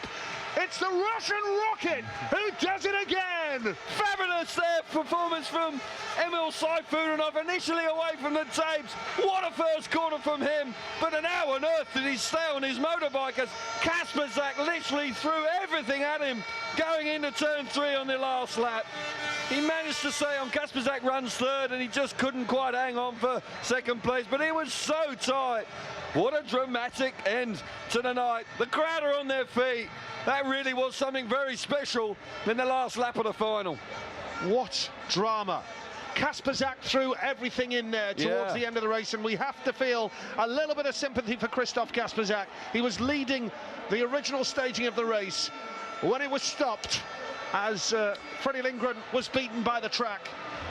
But in the restart, Sayfutdinov brilliant around the outside. And it's Emil Sayfutdinov who leads the World Championship now by a 9-point margin. Sayfutdinov, the winner of the grand final here in Cardiff.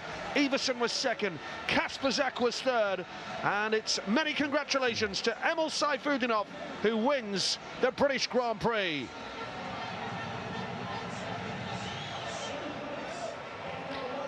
Well, what a final that was. You know, the second time of asking. Emil Sayfutdinov makes a terrific effort off for gate 4, sweeps round the outside of Kasperzak, who was pretty sharp away himself. Iversen just couldn't quite get there this time.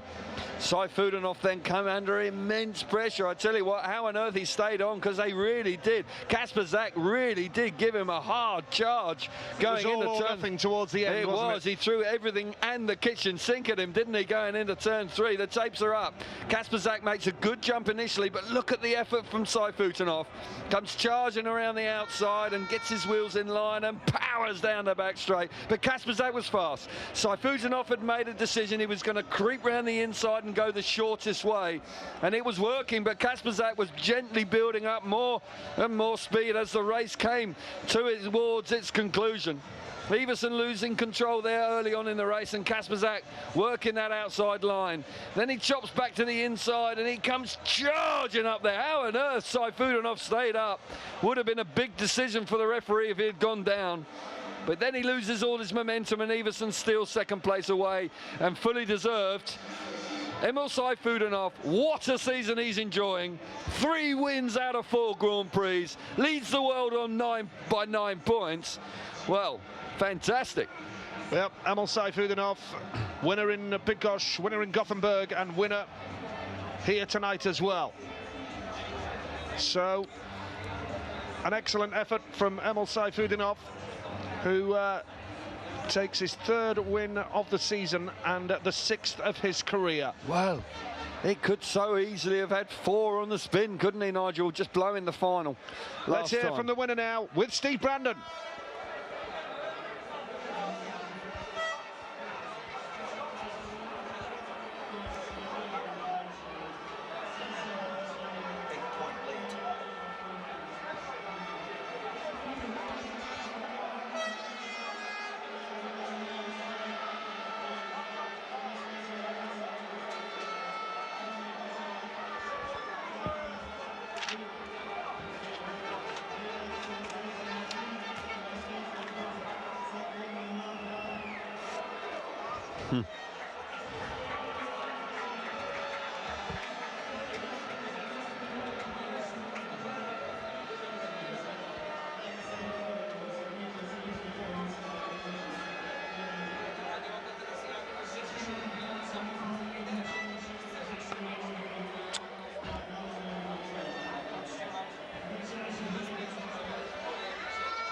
Yeah, well done, Emil Sayfutdinov, an 8-point lead, as Steve Brandon said there, in the World Championship. Let's just confirm the standings now after 5 rounds of the World Championship, and Emil Sayfutdinov has a 69-point score. Yeah. Ty Woffenden, who's in hospital with a broken collarbone tonight, 61. Nicky Pedersen, whose wrist has swollen up quite badly again tonight, 56. And a big night for Chris Holder.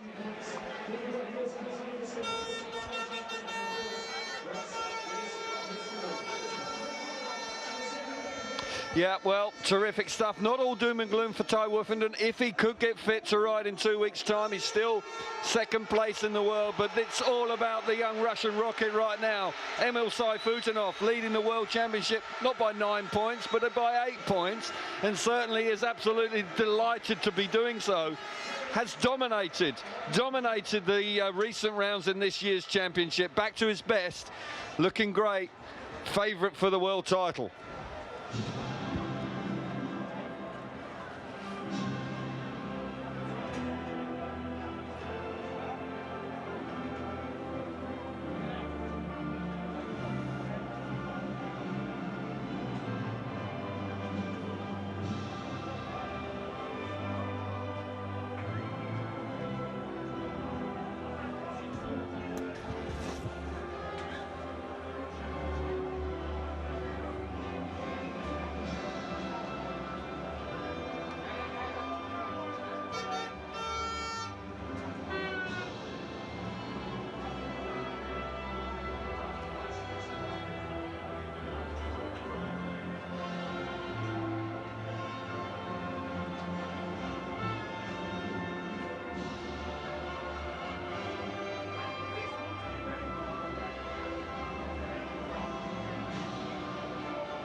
Well, Christoph Kasperzak then third tonight after leading the original staging of the grand final, but third place overall. He'd have taken that before tonight.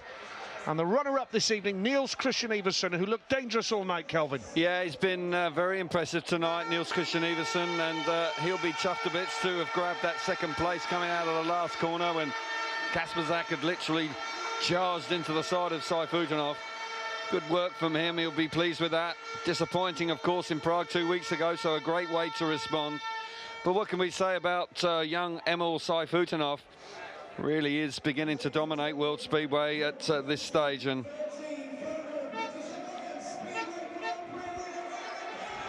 yep, 8 points. He leads the World Championship, and his nearest rival, Ty Worthington, injured tonight. Yep. And I'm sure Emil would not have wished that on his nearest rival. However, he had to go out there and do the job, and he did that. Well, he struggled through to the semis, got 9 points. Yeah, it was far from convincing. He's been up and down all night, but when it really mattered, he produced something very special. He was able to utilise the outside gate, sweeps around the outside, rode a conservative line, and very nearly came to grief in the last corner when Kasperzak charged up the inside. But yeah, things going his way.